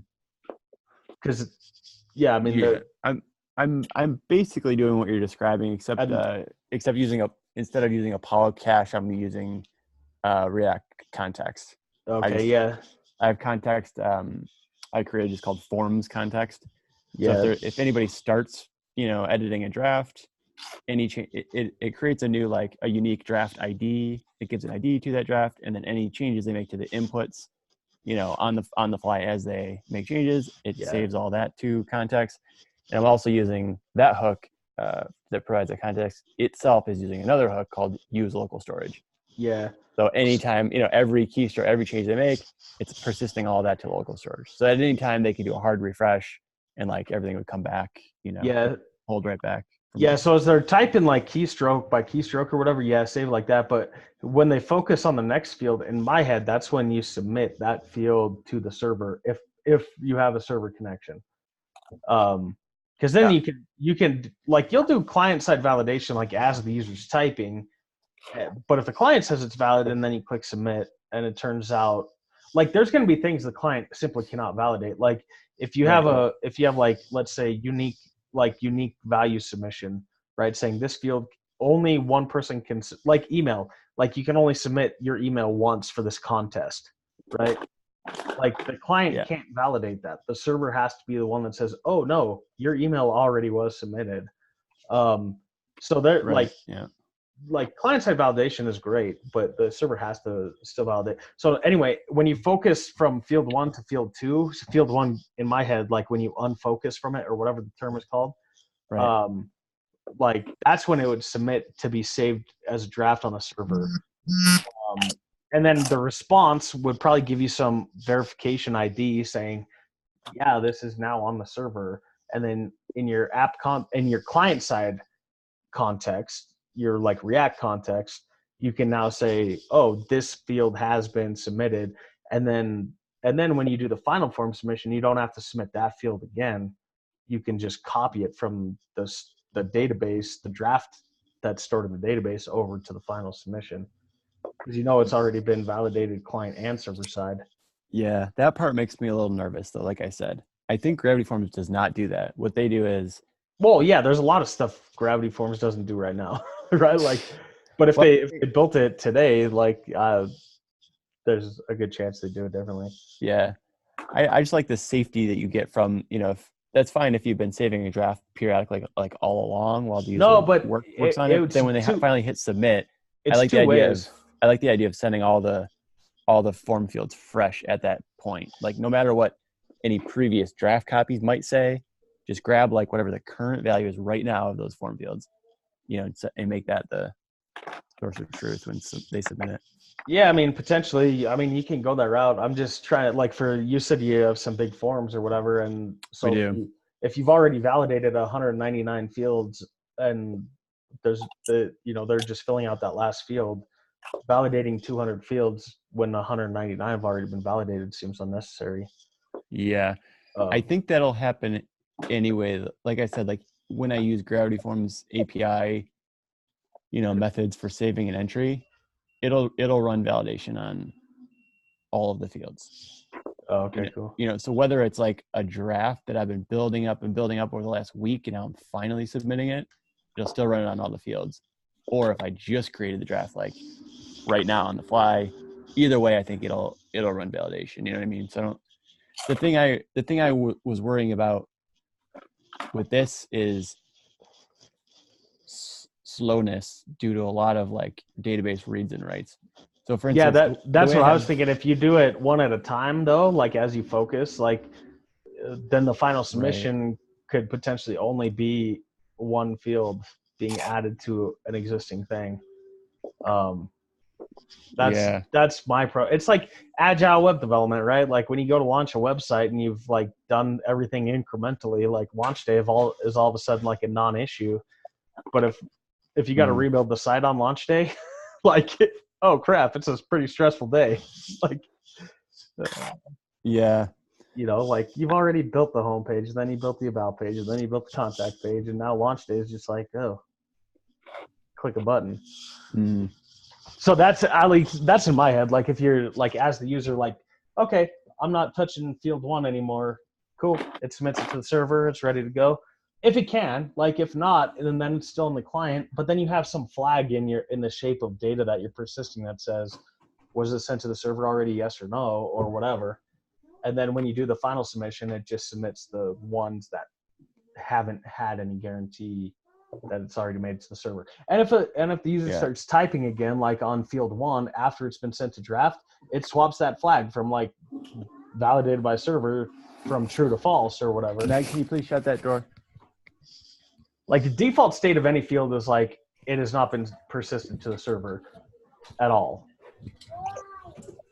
And then when one of the micro mutations is submitted, when the response comes back, assuming it's not got any validation errors, then your client would say, "Oh, cool, this is good to go." Yeah. Like, because you can, like, in response to a mutation, right? Like, submit text field. In response, you'll ask for the value, right? Like, and if value that the server has is the same as what your client has, there's no need, in my opinion, to submit it again. Yeah, gotcha. Right? So, like, you're submitting something that you've already submitted. Yeah. So I'd love to get into a little code if we can. So this was my like attempt earlier. I created this create draft entry class right here. You can see I'm hooking to GraphQL register types, right? And then creating a new mutation. So at the moment, I'm just saying it only takes one argument. That's form ID. We'll probably need more eventually, but for now, like all it needs to know to create the draft is the form ID. Right now, it just passes back a Boolean for draft entry created, yes or no. Right? You can see right now I'm just returning true 100% of the time. And then mutate and get payload would be we take the form ID that the user provided, and we use the Gravity Forms API to look up that form. If there's any issue, like if we can't find the form or it's not active or trash or whatever, throw an error. Otherwise, once we get here, right, my little comment says create new draft entry and store in data loader. So this is kind of where my questions kick in. I'm like, how the heck do I, whether I'm creating the new draft and persisting it to the database using like that save and continue feature, or even if I'm not, even if I'm just going to like create a memory, like I guess for my next question, it doesn't really matter. Either way, let's just say I have some draft here that I've created and I need to pass that through to subsequent mutations, like using data loader. Would I have to somehow grab the context here and go to like, save data or something and pass it through? Do you know the answer to that, Jason? Like, how do you add stuff to app context here so that it's available down the chain? Oh, yeah, I've been wondering that forever, bro. This is how I ended up using headers. What's that? This is how I ended up using headers to pass data instead of the context. Oh, yeah? Are you going to share, Jason? Yeah. Oh, no. I'll just tell you. Sure. So it's Okay. just, object that gets passed down. There's nothing crazy. So watch. Go like right on line like 70, for example. Okay. Like above the if statement, just say like just say context $context, like I don't know, whatever arrow, whatever the single arrow thing is, that, and then just say like something. Or we can just assign it to it like it's an object and it'll still exist in the next request. Yeah, and then say equals like Kellen. No, not the next request. It's not next request. It's only within a single request. And then go down to like line 84 and just var dump context, right? Like, or do this in another place. Yeah. So, or you can even go somewhere else, like in the API, and do it. See, I always thought you were supposed to be able to pass data back from front side to client side through the app context. Not necessarily. I mean, it's basically it's GraphQL's way of doing what WordPress already does with globals. But since we're in WordPress and have like it, not every application, like, so you should see Kellen somewhere in there, right? Yeah, I should in the or something. Yeah, WP send JSON. Yeah. So Jason, what would be a good way to persist data from multiple? Over the course of a session? Yeah. So you should have what, you added something in there or something? Yeah, so something is equal to Kellen at the very bottom. I missed it. Oh, it's at the bottom. Got it. Oh, easy as that, huh? Yeah. Nice. So like this is just per individual request. So like, oh, we don't use it that much because WordPress uses globals. So in a non-WordPress context, like if you're building a GraphQL application, like just straight up PHP without WordPress, like it's still important to have access to like who the current user is. So like before execution begins, you would somehow validate the user, set that user as context, and then all your resolvers, like right now we say current user can, and that uses WordPress globals. But if we didn't have WordPress globals, we'd have to say like context user has this role or whatever. So is it possible to store session data that is passed back and forth? Like I'm doing with like I'm doing cart session data through headers. Potentially. And I pass that data literally on every request to re-authenticate. Could I do that with context instead? You'd still have to, at the beginning of the request, you'd probably still have to send it through a header. Cause it's not persisted from, I mean, if you're going to persist it like in the database, maybe you persist it in the database. It is persisted in the database. WooCommerce already does it. All I'm doing now is instead of using cookies, I'm plugging it to use the header instead. Yeah, I mean, you could like go to the app context, open up app context in the root, WPGraphQL. Like you can do whatever you want here. Right here, the class, you mean? Yeah, open this up. Because like we store the viewer, for example, but you can store whatever you want. Like go down to where we set viewer. It's just like get current user or something. Why isn't that working? Oh, maybe I set it somewhere else. I can't remember.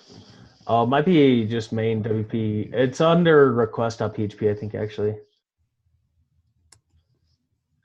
Because one of the issues I've been facing is that when the header works for the most part, but the data is fragmented. Look for app context in here. I think I do it in here. Maybe it's not in here. I don't remember where I do it. Do what? Where I actually set the values of the context. Get app context. Oh, go in there. Go in there. Maybe it's in there. Yeah, right here. So this just like saying, here's the current user, here's the root URL, like whatever else you want to do at any point during resolution, you can do it. And it's filterable. It's not that helpful in WordPress though, because we have globals. So yeah, it's trying to, because it also like when we send the WordPress request, like it's almost, the thing is, I'm trying to convert the use of cookies to headers, but the issue is that most cookies are set in the shutdown action. I would only use context if it's stuff that's actually global to every request too. Like, so like a shopping cart is not global to every request. It's like only if you're actually doing something in the store. And same with gravity forms. Like, it's only play doing permutations. Like who the user is, that no matter what you're doing in GraphQL, that's relevant. Right? Like who your identity of the person requesting, no matter what you're doing in GraphQL, that's a relevant thing. Shopping cart, only relevant to a very small set of GraphQL operations. Gravity form draft, only relevant to a small subset. So I would still think like when the client interacts with the server could return like a session key or something. And then you could return, like if you provide that key as a token, then potentially you could boot that up into context. Like, oh, if this exists, then I'll boot this up into context and just leave it null otherwise, like if it's important. I feel like I have to use context for this not to be a terrible experience for the user who, was, let's say they're offline all morning while they were working on the form. Well, you need to, And now they've finally come online. So so you need to use client-side context. Yeah, which is different from app. Because the thing is, app context is only usable. It's pretty much inflated on every request, but it's not like the data itself isn't returned in the response. I don't know. It can be, I guess, but I mean, it's not going to persist from one request to another, though. So, No. like in your case, somebody who like started filling out a form, walks away, comes back, and fills out the 200. Like they fill out 199 fields, walks away, comes back, fills out the 200th. You need to persist that on the client if they don't have internet connection. So, in your case, that would be React context, not right. No, I'm doing that. GraphQL app context. I'm doing that already. Yeah, that's happening. It's persisted in, like I said, in React context and also local storage. So even if they hard refresh, you're trying to inflate across multiple requests. Like filling out the form is going to take multiple mutations. So you're trying to persist some of that data in the context. So here's where I'm coming from, you guys. Like our clients, it's a big deal to have offline mode, right? So the whole reason I spent the time hooking this up is for that user who they were offline all morning while they're working on the form, and now they finally come back online and hit that submit button. Yeah. If I was sending all of the requests for every single form field individually, it would take forever, right? If I'm using this though, I can at least bash them and send them like in large chunks, an all-in-one HTTP request. So that's great. However, it's not quite enough. What I need to do is have like the entry that gets created, and then all of the different form values that get added, and then ultimately the draft that gets saved. I need these mutations to have access to the same draft that they're building up. Yeah, that's why. If they don't, it's gonna kill my performance. That's what I was saying. Why I think like it should be the micro mutations in the first place, right? Like when I start interacting with a form, it creates a draft ID, and then it can submit 1, 2, 3, 500 fields in one request after that, and it'll persist against that ID. It'll go through validation, all that stuff, and you're building up a draft. And then the final form submission is just converting a draft to an actual entry. And you might even want to figure out a way to do that beyond Gravity Form's existing methods, like maybe where you're just like, I've already validated this. I literally just need to copy it somewhere else in the database. So that was my thought, is like you start interacting with the form, boom, you have a draft ID. Whether you're online or not, you can start adding one field at a time to that draft. So like, I guess this is what I was trying to say before. So let's say we're at this step 2 right here, where the user has just first come online, right, after being offline for a while, and we have like 100 new fields that all need to be added to the draft. So my batch request my batch request will look something like this, right? It'll just be like a series of mutations, to some mutation, update draft field value, whatever we're going to call it. Sure. It'll look something like this. But my whole thing is, if for every single one of these, I'm going to ask Gravity Forms to like pull the draft out of the database, update one field, save it back to the database. Now the next one, pull it back out, write one field, save it back to the database. You see what I mean? It's going to be reading and writing 100 different times. So I need to be able to. Well, if you're doing this, can you don't the fields themselves have IDs? Can't you isolate those mutation? Instead of pulling out the whole form, the data's in there.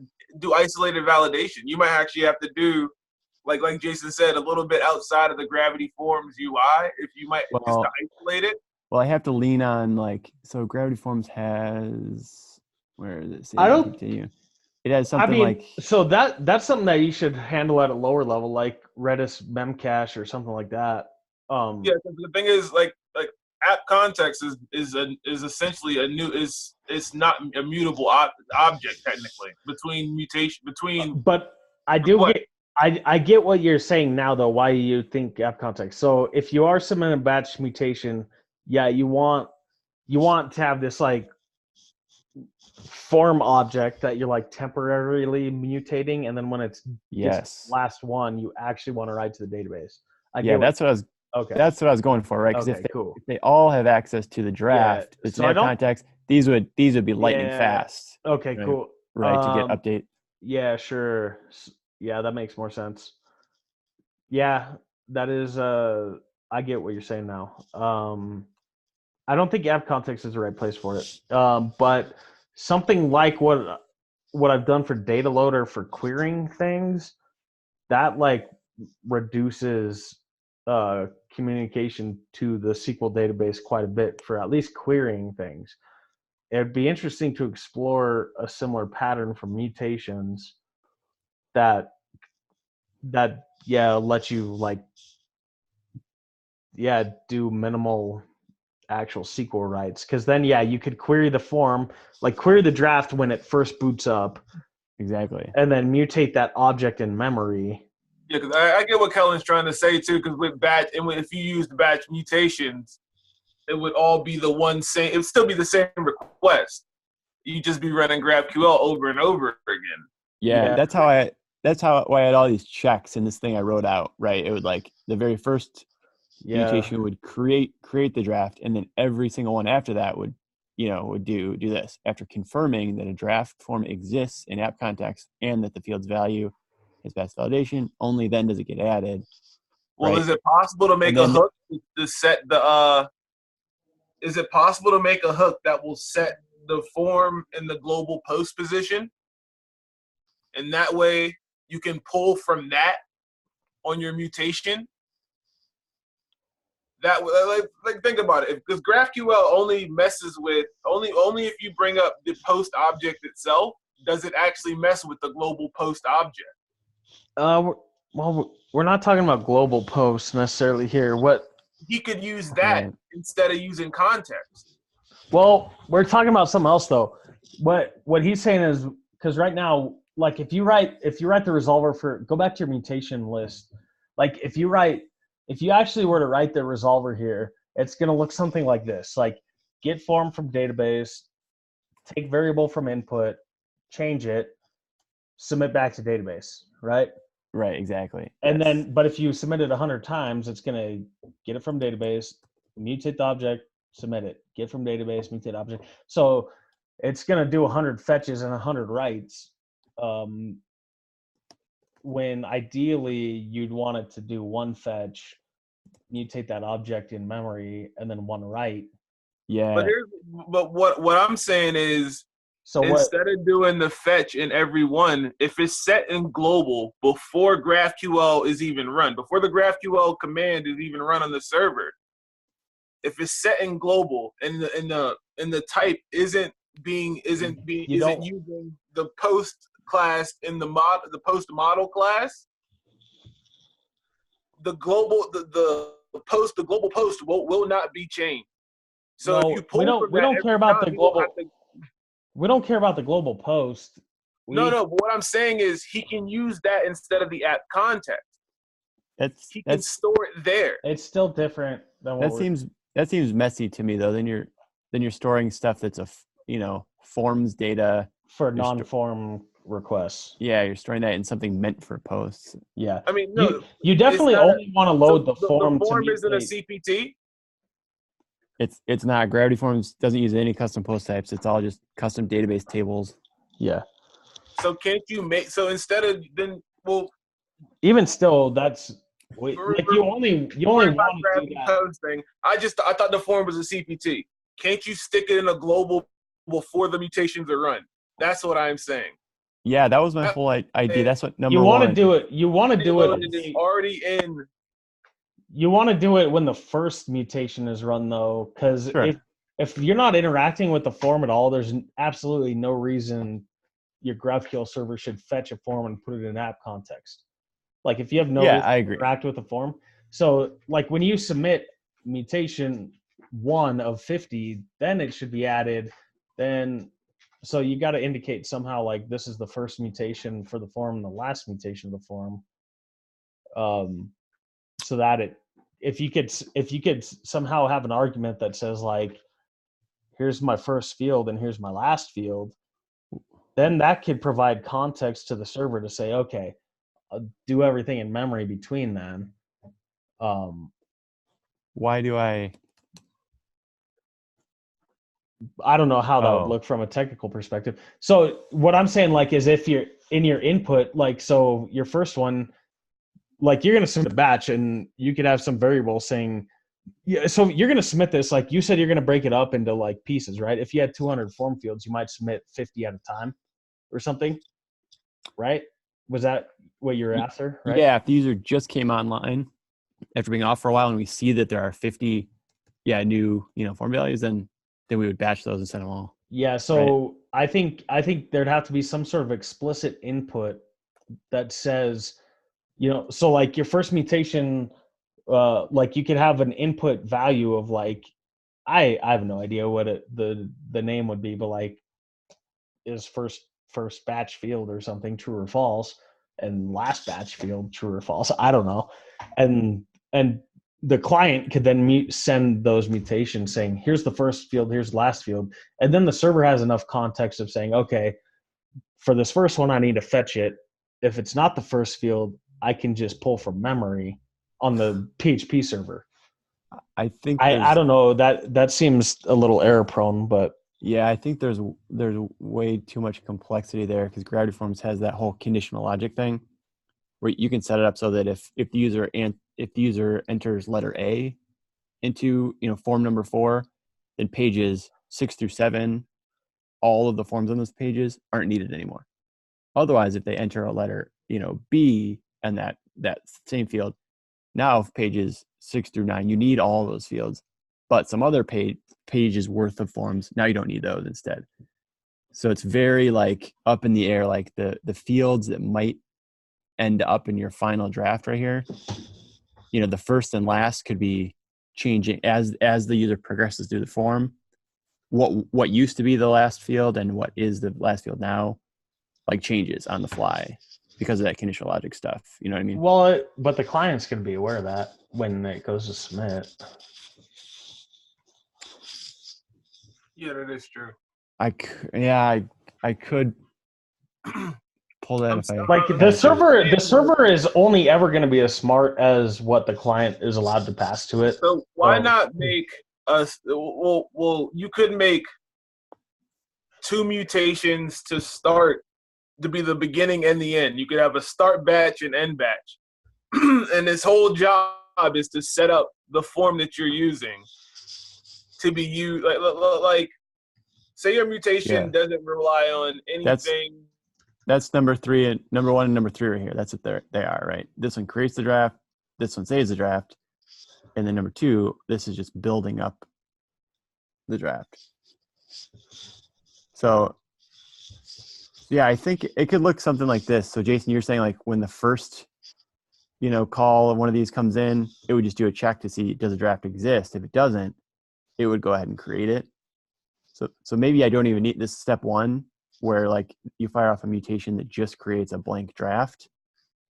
Maybe I don't even need that one. Maybe it could just be included like anytime anytime one of these is fired off, it would just do a check, first to see init the draft if it doesn't exist already. Basically what the server needs to know, like in this case, is which mutation is the first one. I guess that's fairly easy for the server to figure out, but which one's the last one? Like how does the server know, hey, there's no more coming?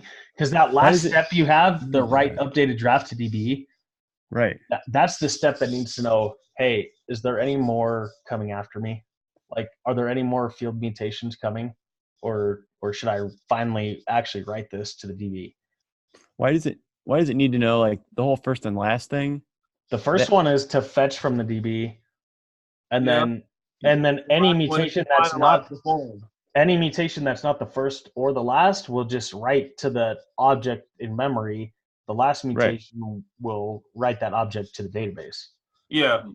I don't think the server doesn't need to be told like this mutation is the last. It would just look at see this bottom mutation right here, submit draft form. So it would just like as all these execute, it would be building up building up the draft over and over and over and over. And as soon as it encounters this, cool. Now Yeah. grab the draft. and Yeah, that's it. then yeah, you could go that route then. Yeah. So that's per just for this individual PHP request. So yeah, then okay. And these Okay, could be in then- separate requests, right? Like Jason, like you were saying, when fields lose focus or whatever, like these could all be sent, as the fields lose focus or whatever. And then at a later time, this request could come in, but it still works, right? As long as we send this in and we know we have the unique draft ID, Yeah. then that's fine. It would And still. and it's as long as it's the last request too. Oh wait, maybe I spoke too soon because I guess that would. Yeah. My whole issues with reads and writes would Yeah. be there. I see what you're saying. Yeah. Yeah, so if within an individual PHP request, if it's a batch request of 700 micromutations, I mean the first one is fine. The first one's easy because you could just say pull the object, load it into set temporary per I PHP can say request global, cache. man. Use a global. It doesn't have to be global. I'm Like tempted. you can I'm just tempted. say WP cache set or whatever. Like it doesn't matter. That but works too. But I mean, True. and then on the next mutation knows, hey, this is already in memory, so that's fine. That's easy. But knowing when to finally actually write it back to the database, that's the harder part. Because mutation 1 and 2, like, should I write it back to the database? I don't know. Should I write it? I don't know. Should I write it? I don't know. You have to have some way of explicitly communicating, like, okay. then why not make it so the last one only comes in, the last mutation, the submit draft form mutation only comes in after the submit button is And you hit. can. The trouble with that though is if, like, let's say the one right above it failed in some fashion, then it would appear that everything succeeded. But then that's what. But wouldn't that be the job of the submit draft form to do that final validation? But they're all separate mutations. You can still validate every field again. You can't. Not really, because I mean maybe, but I mean, why not? Like, you're gonna do this validation anyway.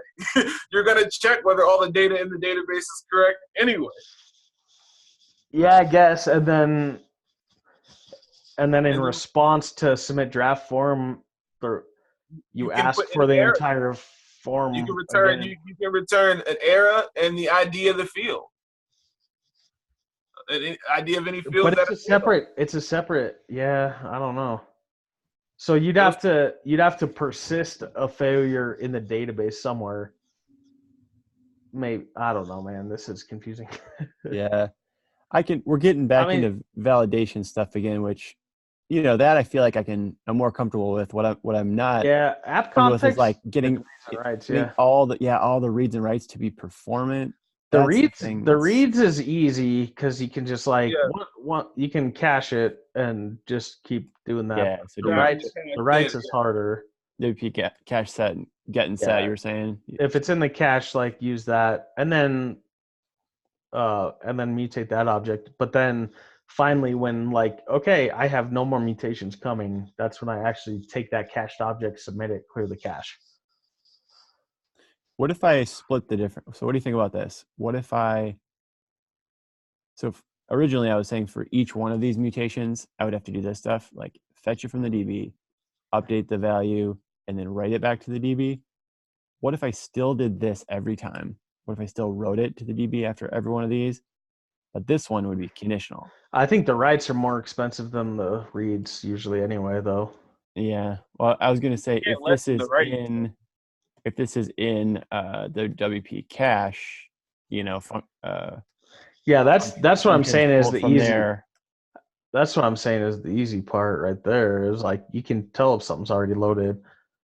So But if you're gonna write every time, you're gonna update the cache every time too with the response of the write. So it doesn't really save you anything if you're writing every time. Because a response to a write, you're gonna read the response. So you're still read writing every time if you're writing.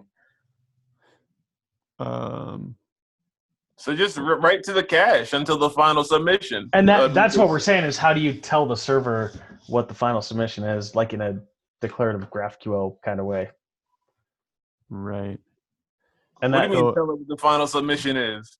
So Jason, What? I don't think I understood what you said a minute ago. You're saying, wouldn't this give me some kind of performance gain here?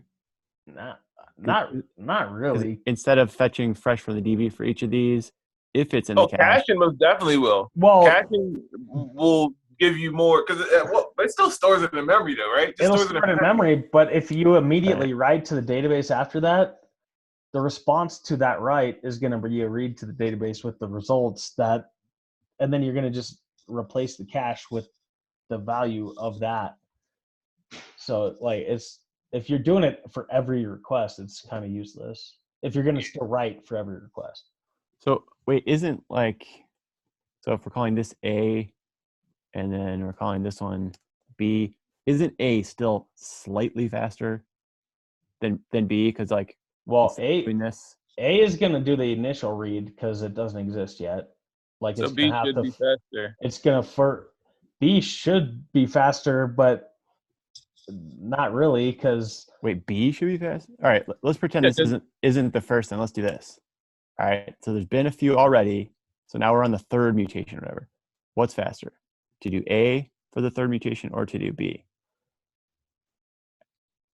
I think A has to be like at least a little faster, doesn't it? Kind of, but you should have to fetch from the database on B.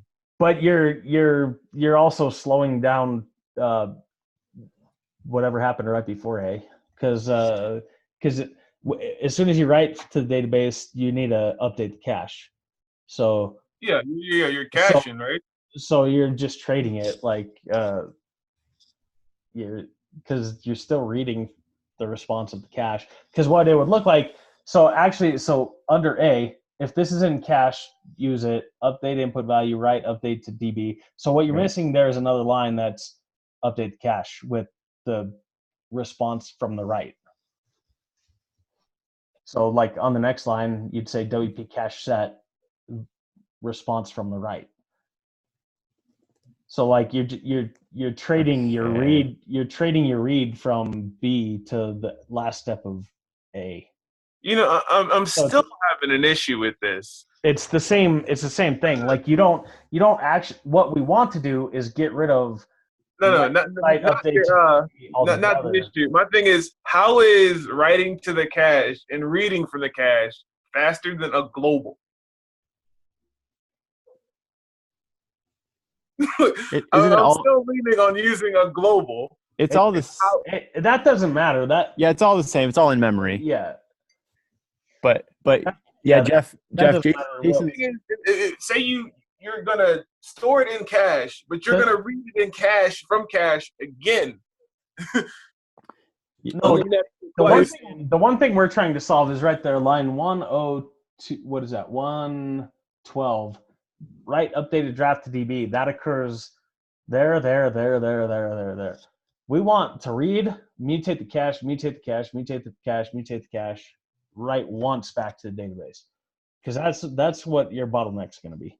Yeah, Jeff, I think you're still thinking that all these mutations are going to be run right after the other, one right after the other, and they might be, and that might happen. That might happen sometimes. Like that's the whole reason I'm doing my batching, right?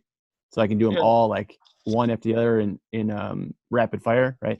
But that might not always be the case, right? Think about the user who, like Jason was saying, if the user just changed a form field value and now that field is losing. Oh no. I'm talking about the initial load to be loaded into a global on the very first.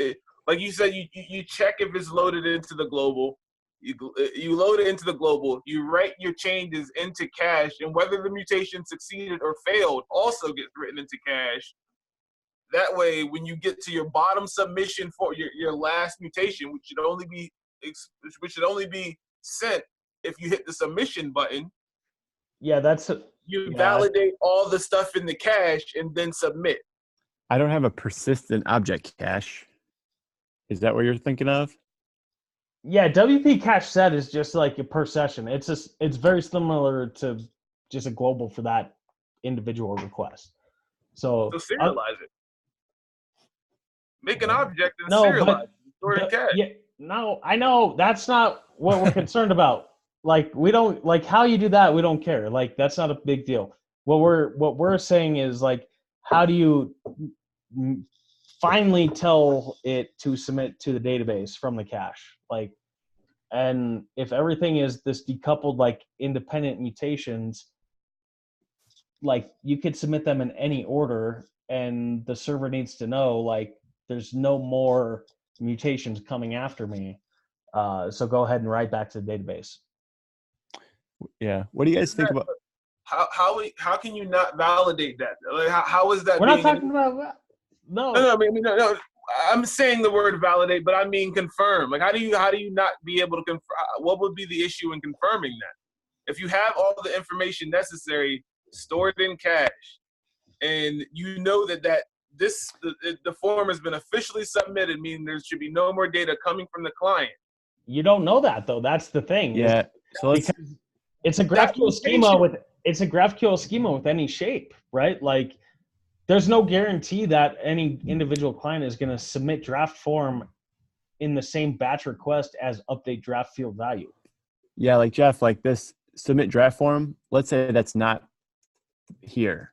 Let's say all we're doing is right now is like the user just came back online, and we found since they were online last time, they like changed 6 field values or whatever. So that would mean what we're saying to the server is just this. Yeah. Like there is no submit. So the only way I could think to do this, go to line 136, inside update draft field value, like you're going to pass a variable, right? Like, so not on line 37, inside the parentheses. Oh, okay. Right? You're going to have like input, colon, right, whatever, as an argument. And the only thing I could think of is like on the client, when the client builds out the batch request, it says like last submission true or something to that tune. Yeah, that crossed my mind. I don't like that. So, but would there be here's my question. No, because situation. So by default, that's going to be false for all of them. So by default, it's going to do its best to just mutate the cache, and then when it gets the last one, it says, "Okay, time to write to the database." Because something like that, when the client submits, it has enough context to make this true. Like it's going to say, "Oh, I got this list of 5, 10, 15, 20, 50 fields," and it knows which one's the last one. Like if it's going to be able to submit an HTTP request, it has enough context to set that true or false. So you just figure out which one's the last, set it to true, and then the server has enough context to say, okay, now I can write to the database, and then you can get rid of line 134, line 129, line 124. Yeah, all those reads and writes could go away. Yeah, because then first one is going to fetch it from the database, stored in cache. Then you're going to mutate the cache, mutate the cache, mutate the cache, mutate the cache. And then finally, oh, this is the last update.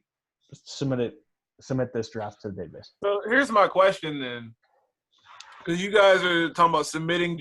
What would cause all these requests to be sent and no submission for it to be sent? What would cause that? So somebody who's filled out, like if you have a form that's 200 fields and you've filled out 100 of them in an elevator and then you walk back up to somewhere to get online, it's going to say, oh, you have all these fields pending. I'm going to go create a draft. So I'm going to submit as many as I can. Now but how is the client side going to know that? Apollo offline mode or some bull crap like that. I don't know. How's it going to know? How's it going to know what? There could be some easier way to signify client side, even before it gets to server, where you can make something that does signify that this is a draft submission and there's no more fields coming. Well, I think that's what the purpose of this thing was, right? Yeah. No. Yeah. What I'm saying is though, like, that's something that you should be able to signify that from the client side. Like when you send this, like the submission, but you're sending draft information. So on that note, so Jason, like this came to mind to me.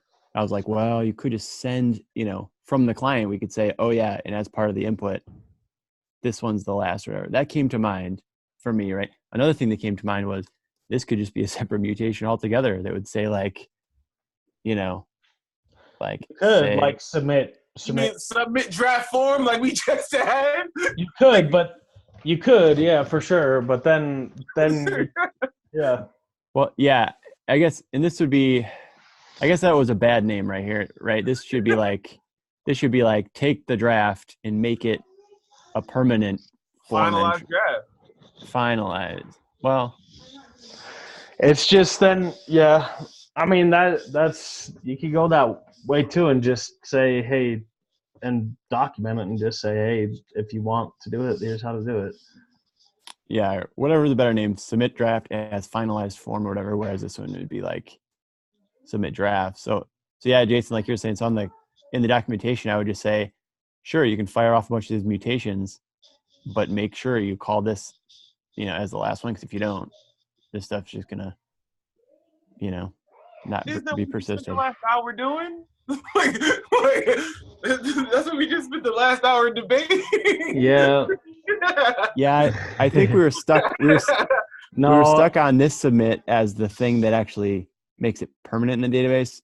But yeah, I guess we've come up with another solution now. Where But the thing is, like, it's just the only thing that's going to change is when you do it or how you do it. You might want to separate the final step into multiple forms, or into multiple mutations, where you want to do submit the draft, finalize draft, and you want to finalize the form, or from draft to submit. Like either way, those ones, the other ones, the update draft forms, their job is just to put stuff in the database. And if they're doing that right, if you do it in a way that is there's modular, it doesn't really matter because it's still going to be in the cache regardless. But when you come back and check the cache, it's going to be there. So what do you mean though? I don't have a persistent object cache. So like after the current page, after the current request is done processing and the response is sent, the cache gets wiped out. Yeah. Yeah, but the thing is, it has to send a response for all of them. Is one response if you do a batch. Okay. There should be a way to target when the last response is going to get sent, and you could run the mutation then.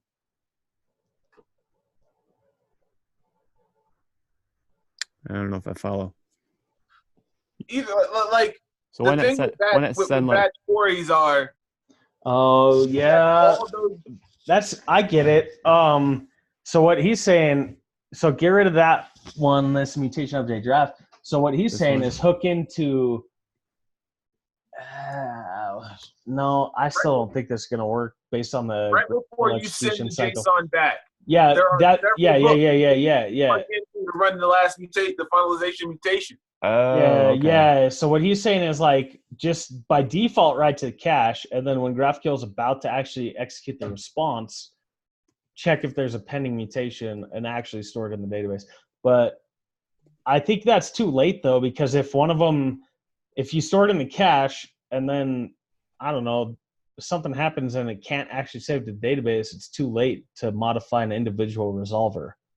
No, the response is sent well before shutdown is called.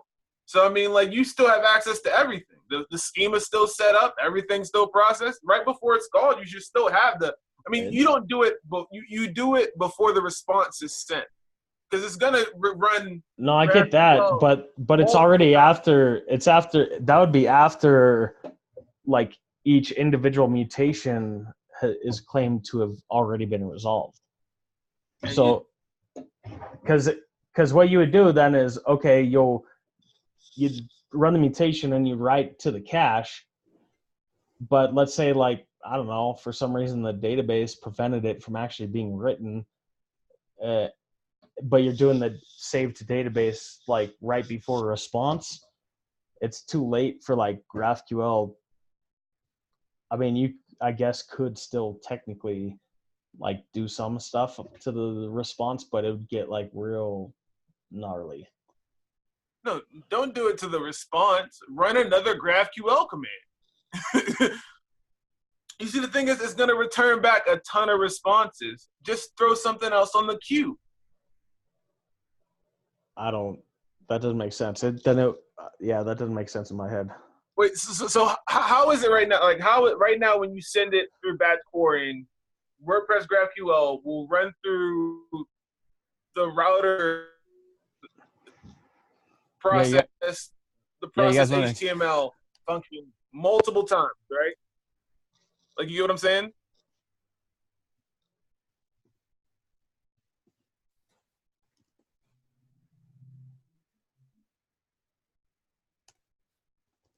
Like, is there a way for us to send a query and see what the response is going to be back? I mean, and see it before the response gets sent? Like, just do a var dump on the coming response?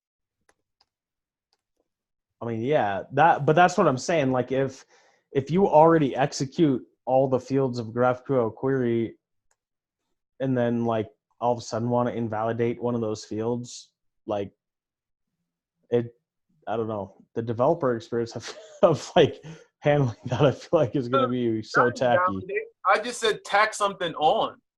I know, but like if the database, like let's say, I don't know, something in the database, like I don't know, you tried to submit a string to a field that was defined integer in SQL, like, but you're actually returning the response to the mutation to say, hey, I succeeded because I only wrote to cache.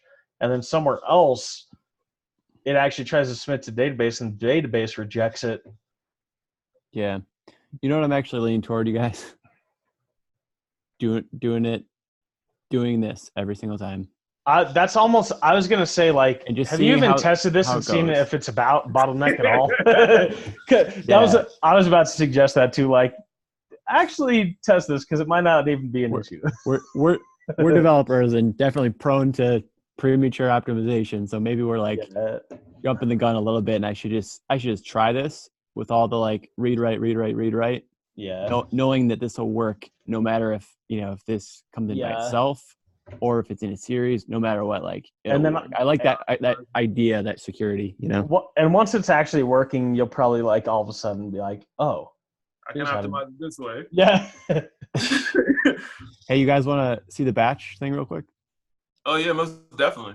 Yeah, I know you're interested, Jeff. So here's what I got cooking. All right. So let me show you.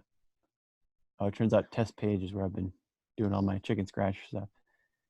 But so here's how I set it up. It's very easy. If you're used to like Apollo's HTTP link being your terminating link, it's almost identical to that. You just instead import this batch HTTP link from this package. And then it has to be the last one, your terminating link right here.